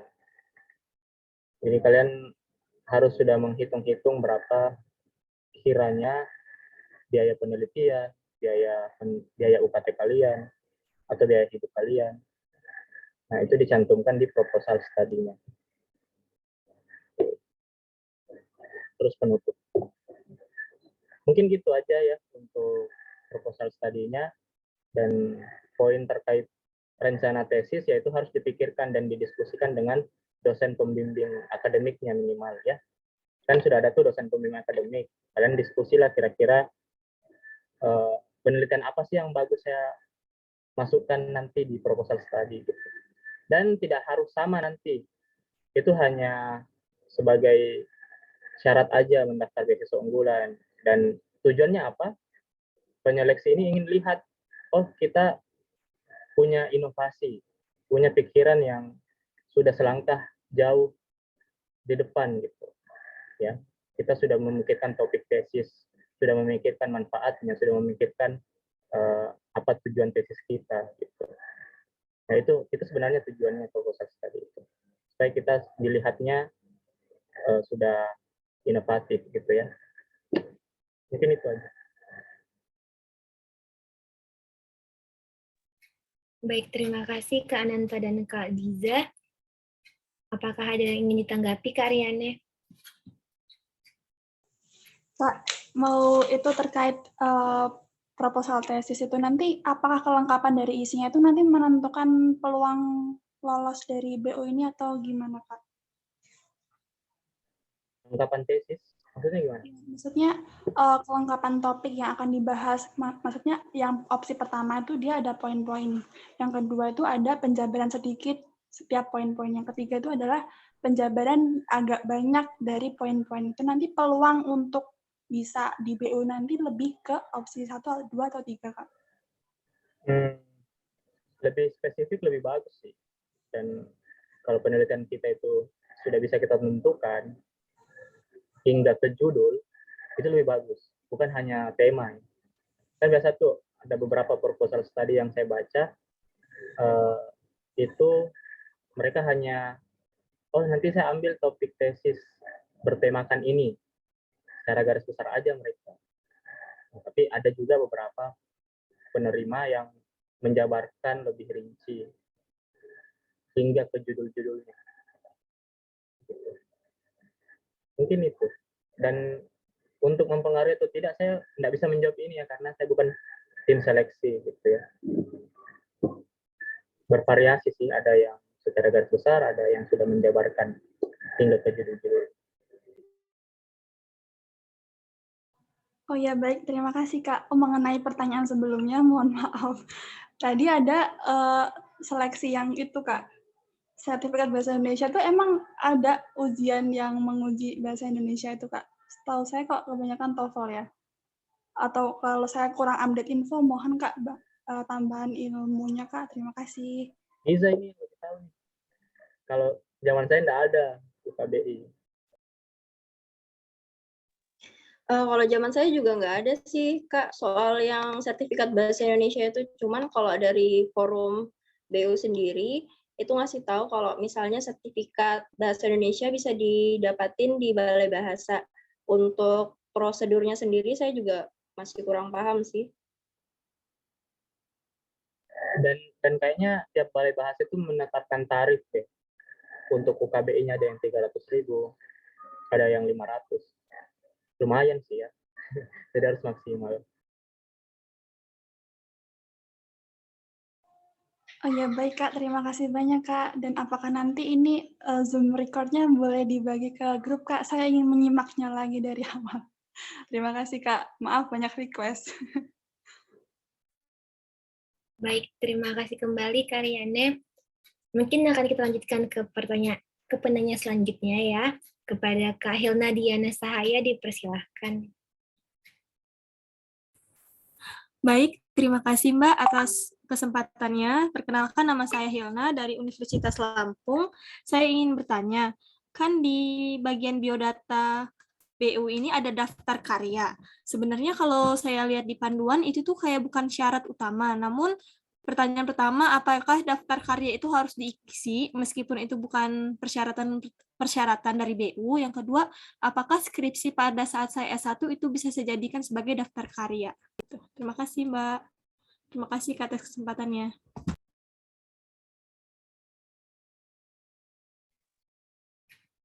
Terima kasih Kak Hilna. Mungkin langsung ditanggapi saja oleh kedua narasumber kita. Kepada Kak Nanta dan Kak Diza, dipersilahkan.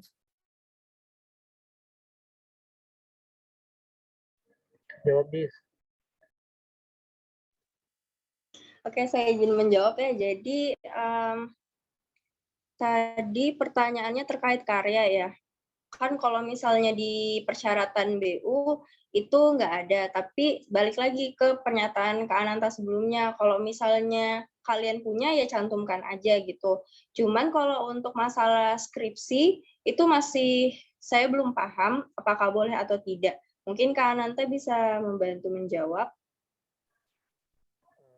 Karya yang dimaksud ini adalah karya misalnya penerbitan buku yang dari SBN atau karya hati atau jurnal yang sudah terindeks ya, terindeks Sintak atau Scopus. Itu boleh sebagai penunjang. Alangkah baiknya kalau ada. Alangkah baiknya. Gitu aja sih. Gimana, Kak? Baik, terima kasih Kak atas jawabannya, Kak. Baik, terima kasih kembali Kak Hilna. Kita akan lanjutkan ke penanya selanjutnya, yaitu Kak Nur Afiat Muhtar, dipersilahkan. Baik Kak, terima kasih atas kesempatan yang diberikan. Apa suara saya terdengar, Kak? Terdengar jelas, Kak. Baik, Kak. Pertanyaan saya yang pertama itu, jadi dari tes UKBI ini kan sepertinya wajib ya. Terus kemarin itu saya pesan paket ketiga dari UKBI yang tes kompetensinya itu lengkap. Nah, katanya itu untuk paket ketiga itu hasil sertifikatnya itu nggak bakal langsung keluar berkala, tapi langsung ada hasilnya. Apa kalau misalnya amit-amit nih sertifikatnya belum keluar, apa boleh saya pakai screenshotan tadi? Terus yang kedua pertanyaan tentang karya tadi. Misalnya saya pernah ikut lomba karya tulis ilmiah, misalnya di bawah naungan LIPI lah lombanya. Terus saya masukin, apa itu boleh atau enggak? Itu aja sih, Kak. Makasih. Terima kasih kembali Kak Nur Afiat. Mungkin kepada Kak Ananta dan Kak Diza dipersilahkan. Silakan Kak Ananta.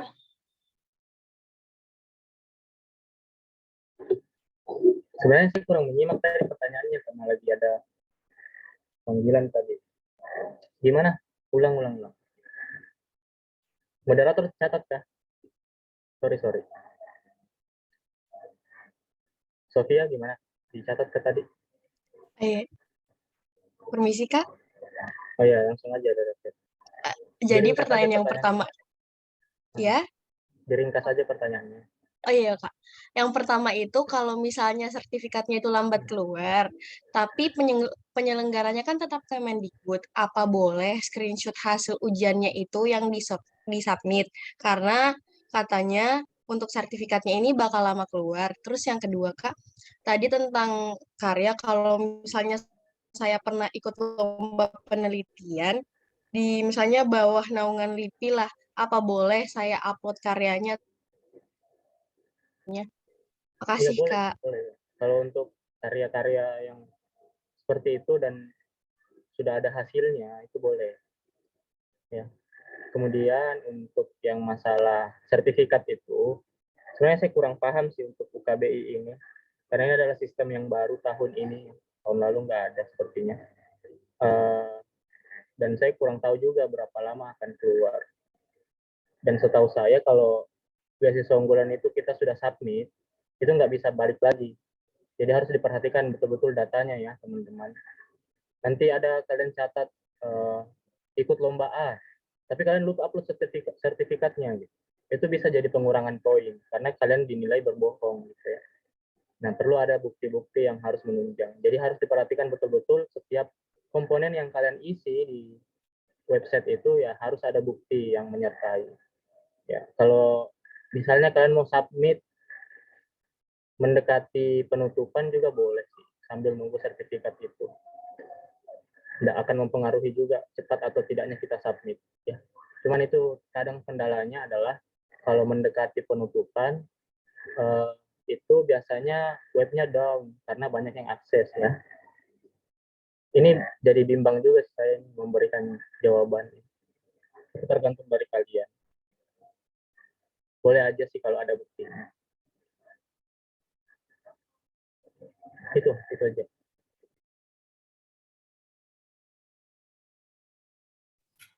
Baik, mungkin ada tambahan dari Kak Diza. Dipersilahkan, Kak. Oke, kalau dari saya udah cukup sama ya sama Kak Ananta. Jadi kalau untuk SS atau screenshot yang ada di lamannya, ya bisa aja gitu. Tapi kalau misalnya mau menunggu, ya bisa juga. Cuman ya itu tadi, kalau misalnya semakin lama, takutnya itu servernya down. Jadi itu lagi yang jadi hambatan kalian nginput data.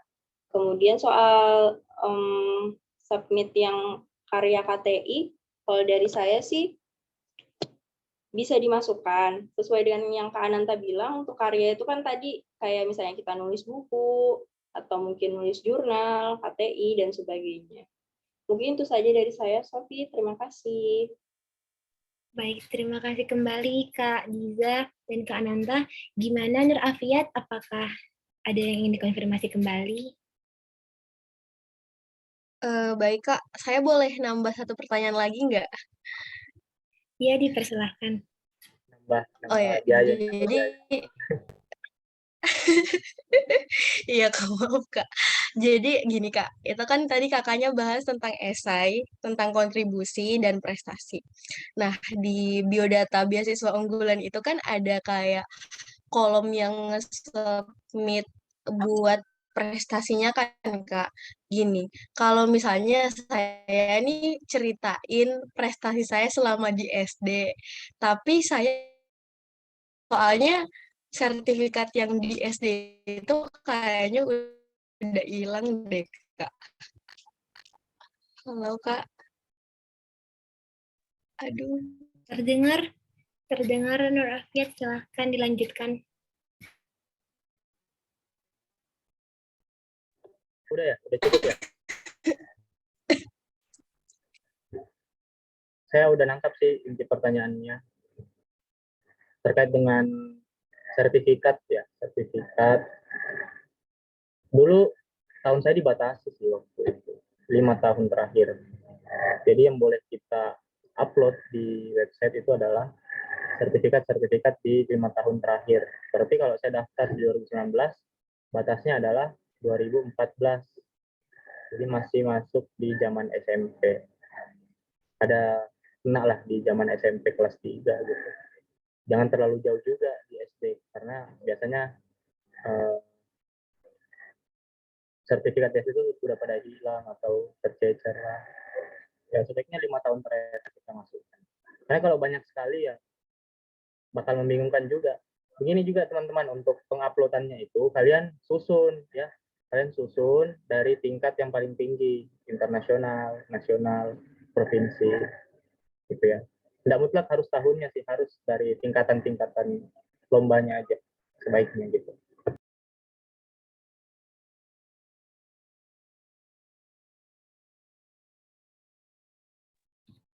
Baik, terima kasih Kak Ananta. Mungkin kita lanjutkan ke penanya selanjutnya. Yang bertanya keluar ya? Enggak, dia enggak dengar ya? Sepertinya tadi ada kendala jaringan, Kak. Nah, mungkin kita lanjutkan ke penanya selanjutnya. Kepada Kak Agustina Aulia Putri, dipersilahkan. Oke, baik. Terima kasih atas kesempatannya. Saya Agustina Aulia Putri dari Universitas Sriwijaya, izin bertanya. Tadi dibilangin kalau misalnya penerima beasiswa lain itu tidak boleh mendaftar. Tapi saya lihat di buku panduannya itu keterangannya adalah penerima beasiswa yang komponen sama dengan sumber dana APBN ataupun APBD. Jadi kalau misalkan sekarang sedang menerima beasiswa tapi sumber dananya itu bukan dari APBN atau APBD, jadi sumber dananya seperti dari yayasan gitu, apakah masih boleh mendaftar? Dan jika misalnya kita keterima dan kita keterima lalu mengundurkan diri dari beasiswa tersebut, apakah juga itu diperkenankan? Terima kasih. Baik, terima kasih Kak Agustina atas pertanyaannya. Kepada Kak Ananta dan Kak Diza, dipersilahkan. Diza tadi yang banyak bahas sanksi. Oke, jadi kalau soal yang pertama tadi ya, kalau misalnya dapat ya beasiswa dari yayasan lain yang sumbernya berbeda, apakah bisa? Kalau yang sosialisasi sebelumnya itu saya tangkap bapaknya bilang bisa, asal tadi sumbernya berbeda, nggak sama dari bukan dari APBD atau APBN. Kemudian juga tadi cakupannya berbeda. Kalau misalnya sama-sama sumbernya berbeda nih, tapi cakupan beasiswanya sama, yang dari yayasan juga dapat uang buku, uang UKT, uang hidup, nah itu nggak boleh. Kemudian kalau misalnya udah keterima nih, mau mengundurkan diri, setahu saya kalau untuk yang beasiswa unggulan sendiri, kalau misalnya mau mengundurkan diri, itu bisa dikenakan denda. Kenapa? Karena dari beasiswa sendiri itu, beasiswa unggulan sendiri itu kita pakai kontrak ya. Jadi kalau misalnya ada sesuatu yang menyalahi kontrak, maka pihak pemberi beasiswa itu berhak untuk memberikan sanksi berupa denda kepada penerima beasiswa. Mungkin itu saja dari saya. Kak Ananta mungkin ada tambahan, Kak? Ya benar, tadi saya katakan kan, jadi untuk sumber dana yang sama, APBN dan APBD itu nggak boleh, ya. Dan dengan komponen yang sama. Nah, misalnya ada yayasan yang memberikan kalian, tapi itu dari pihak swasta, itu boleh aja. Gitu. Dan itu tidak akan terdeteksi bahwa kalian juga menerima beasiswa dari pihak swasta. Karena kan sumber dananya bukan dari negara ya. Yang terdeteksi itu apabila kalian dapat dana dari APBN, karena itu dari negara. Misalnya nih, kalian sebagai KIP kuliah, daftar beasiswa unggulan juga. Nah, itu kan komponennya sama, membiayai uang kuliah dan uang hidup. Dan sumbernya sama dari APBN, Kementerian Keuangan. Nanti pada saat sinkronisasi data, kalian akan terdeteksi, oh, ternyata anak ini sudah dapat juga dari KIP kuliah. Gitu. Nah, nanti kalian akan dikena sanksi. Kemudian untuk masalah sanksi-sanksi itu ada tertuang di kontrak kalau kalian sudah menjadi penerima. Kalau mengundurkan diri itu ada sanksinya ya, mengembalikan uang beasiswa. Tapi saya kurang hafal sih, apakah dikali 2 pengembaliannya atau cukup yang sudah kita terima aja. Gitu. Saya kurang tahu, saya kurang hafal. Mungkin itu aja. Baik Kak, terima kasih. Untuk maaf izin bertanya lagi, kalau masalah pengunduran diri itu maksudnya ketika saya sudah menerima beasiswa unggulan dan mengundurkan diri dari beasiswa yang saya terima sebelumnya gitu Kak maksudnya. Dan untuk kalau itu misalkan dari yayasan jadi tidak bersumber dari APBN APBD, namun komponen biayanya yang sama itu hanya uang saku. Jadi yayasan itu tidak memberikan berupa UKT. Itu juga apakah boleh komponen yang sama itu hanya berupa uang saku? Ya nggak apa-apa, yang penting bukan dari negara atau daerah ya, APBN atau APBD. Itu aja intinya. Boleh aja. Oke Kak, terima kasih. Terima kasih kembali Kak Agustina Aulia Putri. Mungkin selanjutnya kepada Kak Raihana dipersilahkan. Iya, perkenalkan nama saya Raihana. Saya ingin make sure terkait pertanyaan tadi masih sama, tapi mau make sure aja. Kebetulan saya pribadi dapat beasiswa uang gedung dari kampus 100%. Kalau itu jatuhnya tetap masih bisa melanjutin pendaftaran ini atau enggak ya? Terus buat pertanyaan keduanya, buat buat sertifikat saya sendiri, saya cuma punya sebagai peserta tapi di tingkat nasional, apakah itu nggak apa-apa? Ya, terima kasih Kak. Terima kasih kembali Kak Raihana. Yang uang gedung itu gimana ya? Saya baru dengar juga sih istilah beasiswa uang gedung. Oh, kalau di kampus aku jadi kayak dia buat uang gedungnya jadi di nolin gitu Kak. Jadi nanti saya bayarnya kayak buat peralatan doang sama UKT gitu. Oh, oke, paham. Nah, itu kan boleh ya, karena itu sebenarnya diskon sih, bukan beasiswa ya. Itu lebih jatuh ke diskon atau bonus. Kita nggak bayar uang gedung kan. Jalur mandiri ya Kak? Iya, betul Kak. Oh, ya, nggak apa-apa, itu kan bukan sumbernya dari APBN atau APBD. Dan komponennya juga beda ya, bukan 3 komponen yang tadi. Boleh aja.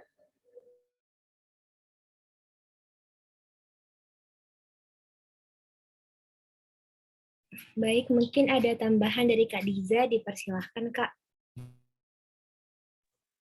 Kalau dari saya sendiri udah cukup sama ya dengan Kak Ananta. Kalau misalnya udah dapat beasiswa pemotongan uang gedung, kalau menurut saya ya itu ibaratnya diskon ya, jadi masih ada uang UKT, masih bisa aja sih daftar. Mungkin itu saja ya tambahan dari saya. Terima kasih. Baik. Itu aja kan pertanyaan tadi. Oh, tadi ada lagi satu Kak terkait sertifikat tingkat nasional, tapi sebagai peserta itu bagaimana? Apakah bisa dilampirkan atau tidak? Nggak apa-apa, lampirkan aja. Lampirkan sebanyak-banyaknya. Mau menambahkan? Silahkan Kak Diza. Ya, jadi kalau terkait yang sertifikat nasional, kalau sebagai peserta sebenarnya itu nggak disarankan untuk ditambahkan ya, karena kan statusnya itu peserta, sedangkan kalau di syarat itu kan dia ibaratnya ya prestasi tingkat nasional atau internasional, minimal kabupaten juga, dan itu tuh diutamakan yang juara gitu. Kalaupun misalnya punya sertifikat tingkat nasional tapi statusnya peserta, mungkin yang diutamakan tuh kalau misalnya ini ya, yang ada seleksinya gitu loh, kayak misalnya kabupaten seleksinya dimenang bla bla bla gitu untuk sampai ke tingkat nasional. Tapi kalau misalnya dia ikut lomba yang nasional tapi tanpa seleksi, itu nggak disarankan kalau misalnya cuma sebagai peserta.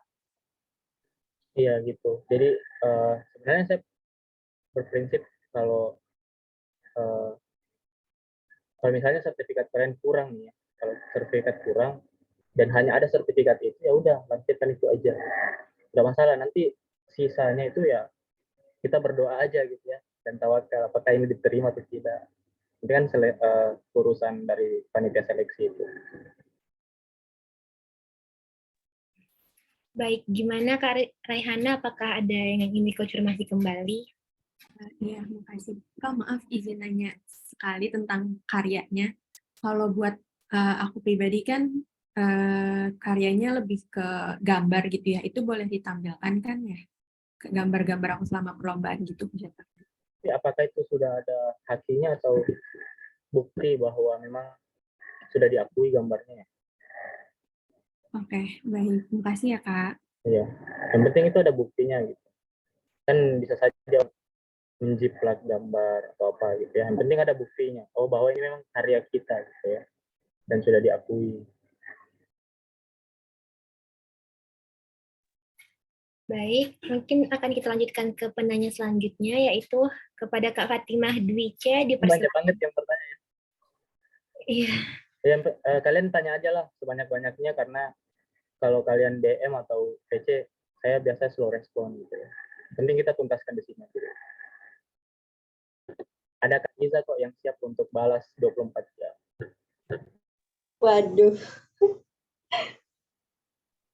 Ya, silahkan Kak Fatimah Dwi.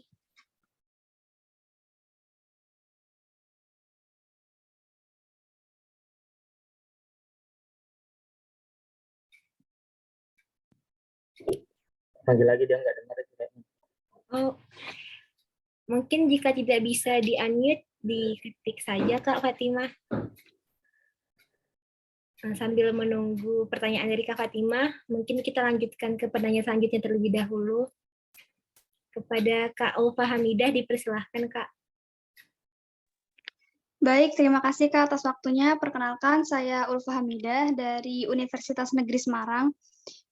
Saya izin bertanya ya Kak, untuk LOA itu apakah bisa diganti dengan surat keterangan aktif mahasiswa atau memang harus dilampirkan dua-duanya gitu? Jadi LOA dan surat keterangan mahasiswa gitu Kak.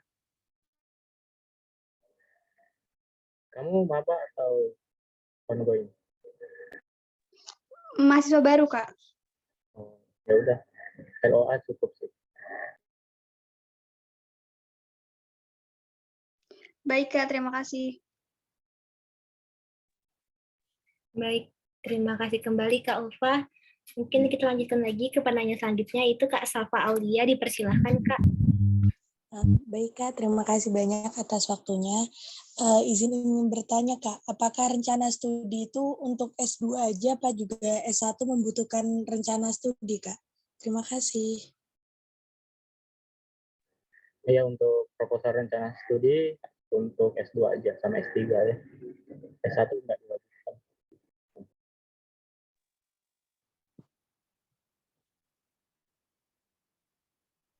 Baik,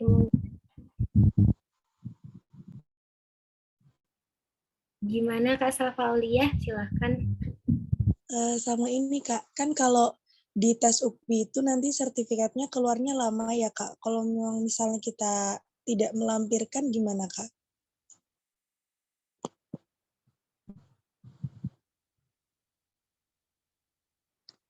Bisa jawab. Oke, sebenarnya jawabannya sama ya kayak pertanyaan sebelumnya. Kalau untuk sertifikat yang bahasa Indonesia itu kan sifatnya itu diutamakan ya, bukan diwajibkan. Jadi semisal nggak ada pun sebenarnya nggak apa-apa. Tapi kalau ada, itu lebih baik seperti itu. Kalau sertifikatnya lama keluar, screenshot aja hasilnya di websitenya gitu. Kayak pertanyaannya Afiat Muhtar tadi. Baik, Kak. Banyak. Terima kasih kembali Kak Safa Aulia. Mungkin ini ada pertanyaan dari Kak Fatimah Dwi C tadi Kak via kolom chat karena tidak bisa ter-unmute. Pertanyaannya adalah, saya tahun kemarin sudah kuliah di Universitas A, terus dapat beasiswa KIPKA. Lalu tahun ini saya pindah prodi ke Universitas B tanpa beasiswa. Jadi apa saya bisa mendaftar beasiswa unggulan, Kak? Ini saya mau tanyakan nih juga, apakah dia di datanya masih tercantum dia penerima KIP kuliah?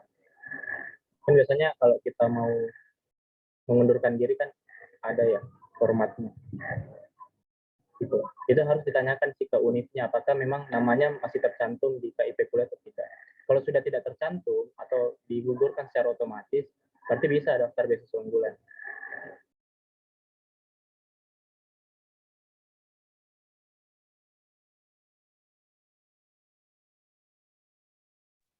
Baik. Ya, lanjut aja. Mungkin ada tambahan dari Kak Diza. Sudah cukup mungkin.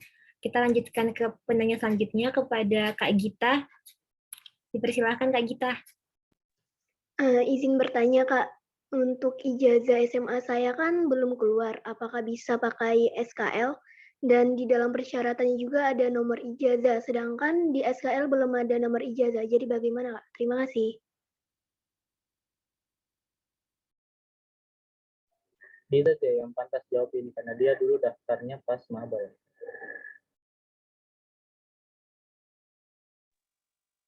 Iya. Kalau saya waktu daftar itu, seingat saya pakai SKL sih. Tapi coba nanti ya saya lihat. Ya nggak apa-apa pakai SKL sebenarnya. Penting situ ada nomor, nama, dan alamat.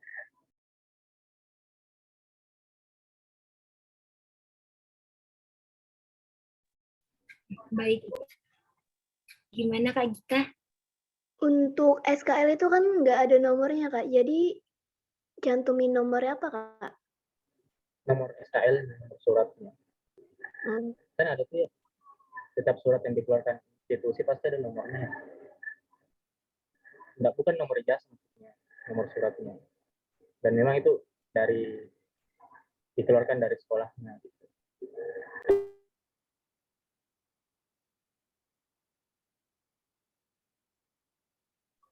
Gimana? Baik Kak, terima kasih.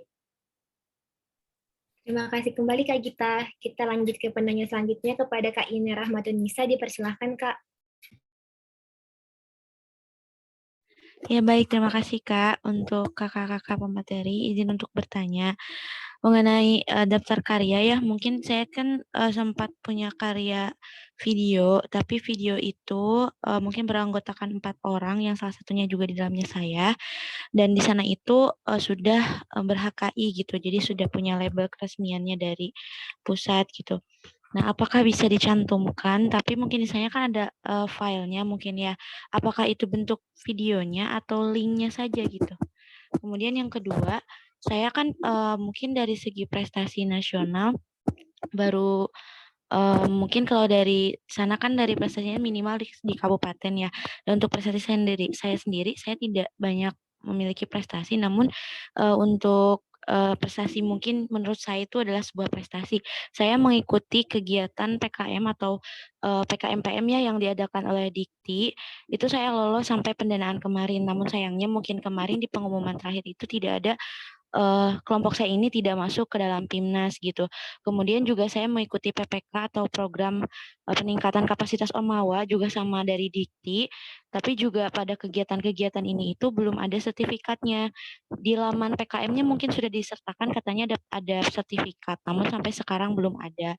Nah, apakah boleh saya cantumkan nanti di esainya? Seperti itu, terima kasih. Oke, saya izin jawab ya. Masalah sertifikat, masalah tadi karya, Yang dicantumkan itu yang hakinya itu. Ya. Tapi kalau kamu harus izin dulu ke teman-temanmu, karena kan itu bukan karya pribadi ya. Itu karya berkelompok. Jangan sampai teman-temanmu juga mau memakai haki itu untuk daftar beasiswa unggulan. Jadi terjadilah perselisihan. Gitu ya.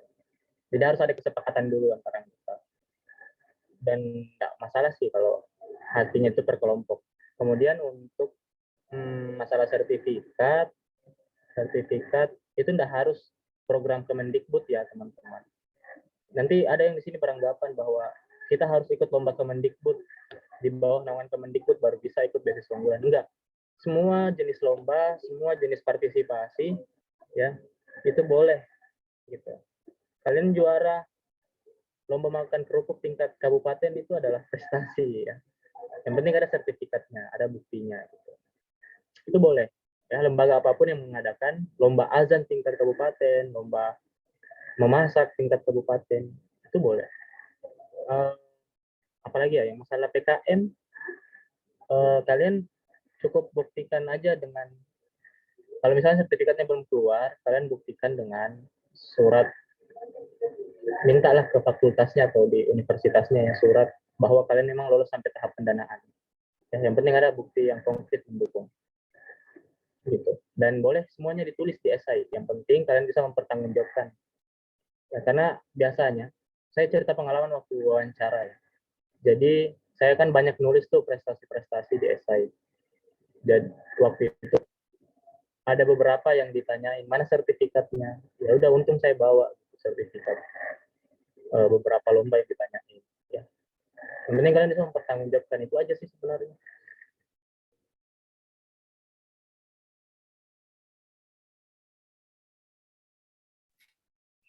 Baik, mungkin ada tambahan dari Kak Giza.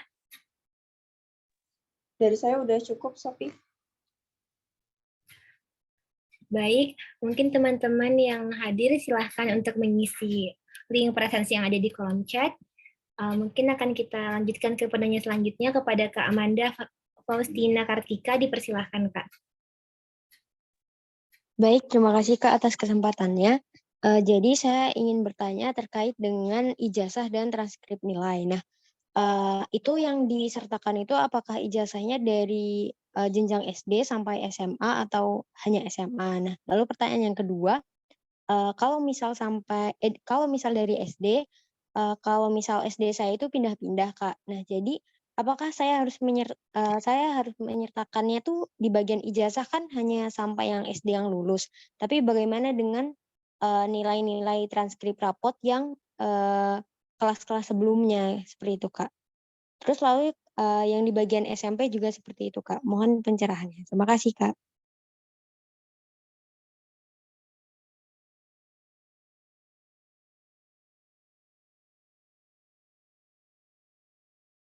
Terima kasih kembali Kak Amanda. Mungkin kepada Kak Diza dan Kak Ananta dipersilahkan. Saya izin menjawab ya soal transkrip ijazah. Jadi saya juga menjawab pertanyaan sebelumnya ya terkait SKL tadi. Ternyata saya cek, saya pakai ijazah. Jadi ijazah saya sudah keluar pas pendaftaran BU kemarin. Dan untuk penanya yang barusan, untuk ijazah yang dilampirkan itu cukup ijazah SMA. Kemudian untuk nilai rapot itu juga cuma nilai rapot SMA. Itu saja, terima kasih. Berarti dari jenjang SD sampai SMP itu tidak usah ya, Kak? Nggak usah. Cuman SMA aja dari semester 1 sampai 6. Ini untuk maba kan ya? Ongoing pakai ijazah nggak? Enggak kan ya? Untuk maba aja. Kurang tahu sih, Kak. Karena kalau ongoing itu dia pakai transkrip semester 1 dan 2 aja. KHS. Kalau saya maba, Kak. Soalnya karena yang di bagian ijazah itu ada pengisian jenjang SD, SMP, terus SMA gitu, Kak. Jadi saya kira dari SD pengisiannya. Anu aja nilai kan diminta ya. Iya kan?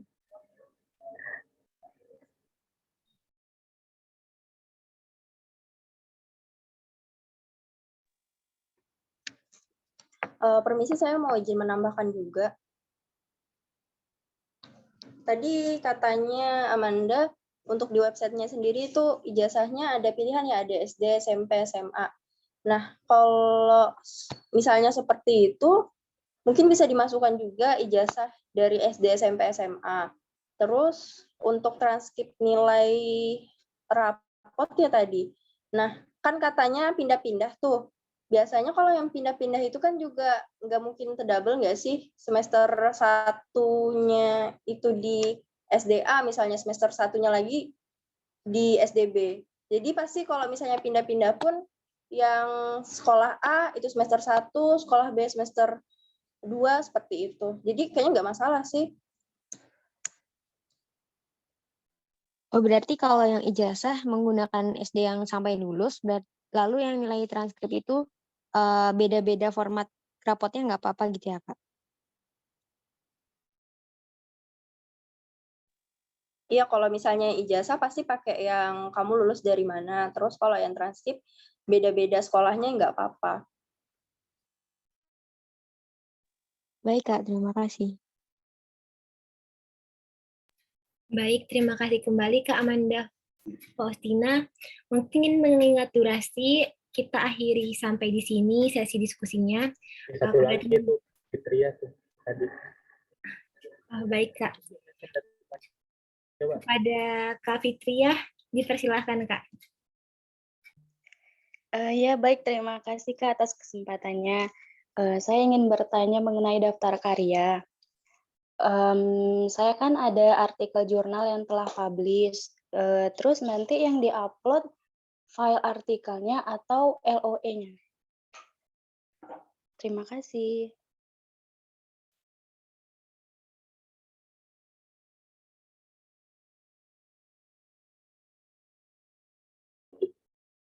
Bisa jawab. Nah, saya kurang tahu tuh kalau publish jurnal. Kan kakak udah pernah tuh. Habis S1 kemarin. Yang jurnal ya. Tadi apa pertanyaannya? Kalau yang itu, Kak, maksudnya kalau untuk publish jurnal itu, kalau yang aku tahu, itu nggak apa-apa sih. Kalau andaikan memang jurnalnya udah ini sih, ini nggak masalah. Yang penting itu bagus juga kalau dan sudah apalagi terindeks. sama dosen. Iya, terindeks. Berarti file jurnalnya ya, Kak, artikelnya, bukan LOE-nya. Benar.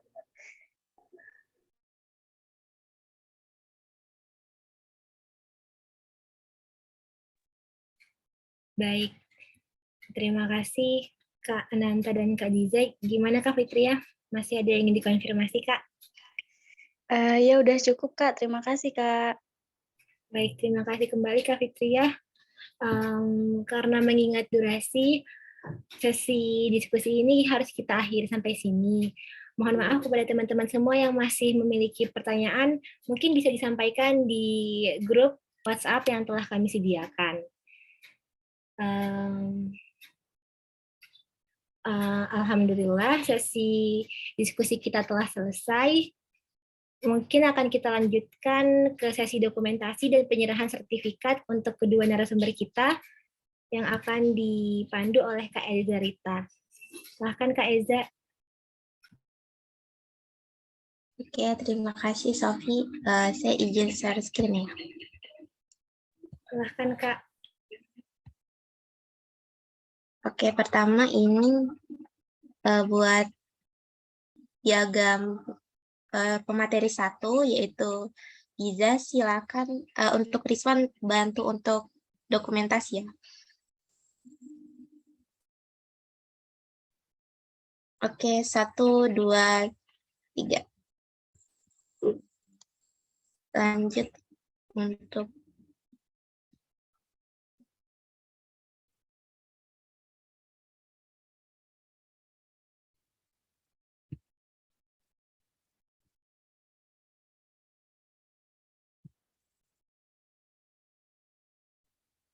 untuk sertifikat yang kedua diberikan kepada Kak Ananta Buana sebagai narasumber kedua.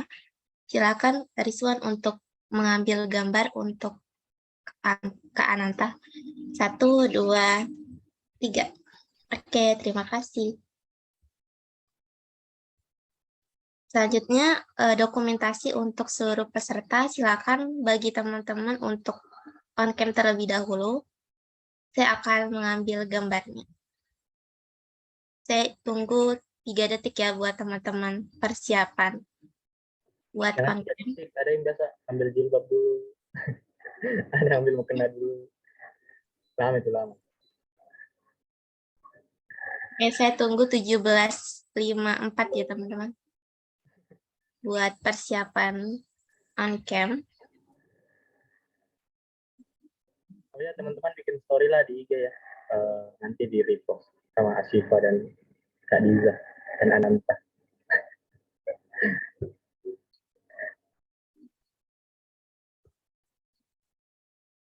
Oke, silakan teman-teman tersenyum ke arah kamera. Saya akan mengambil gambarnya dalam hitungan 3 detik. 1, 2, 3. Slide kedua. 1, 2, 3. Oke, thank you. Terima kasih teman-teman atas kehadirannya. Semoga acaranya bermanfaat. Saya kembalikan ke MC. Baik, terima kasih banyak Kak Ezerita atas dokumentasinya.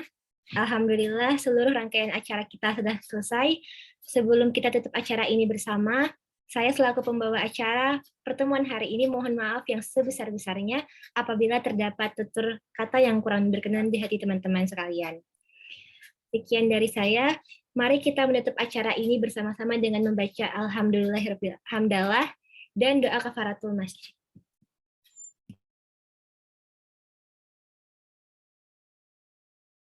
Baik teman-teman, terima kasih atas partisipasi semuanya. Semoga acara ini bermanfaat bagi kita semua. Saya akhiri. Wassalamualaikum warahmatullahi wabarakatuh dan selamat sore semua. Waalaikumsalam Kak, terima kasih Kak. Waalaikumsalam warahmatullahi wabarakatuh. Terima kasih Kak. Waalaikumsalam, terima kasih Kak.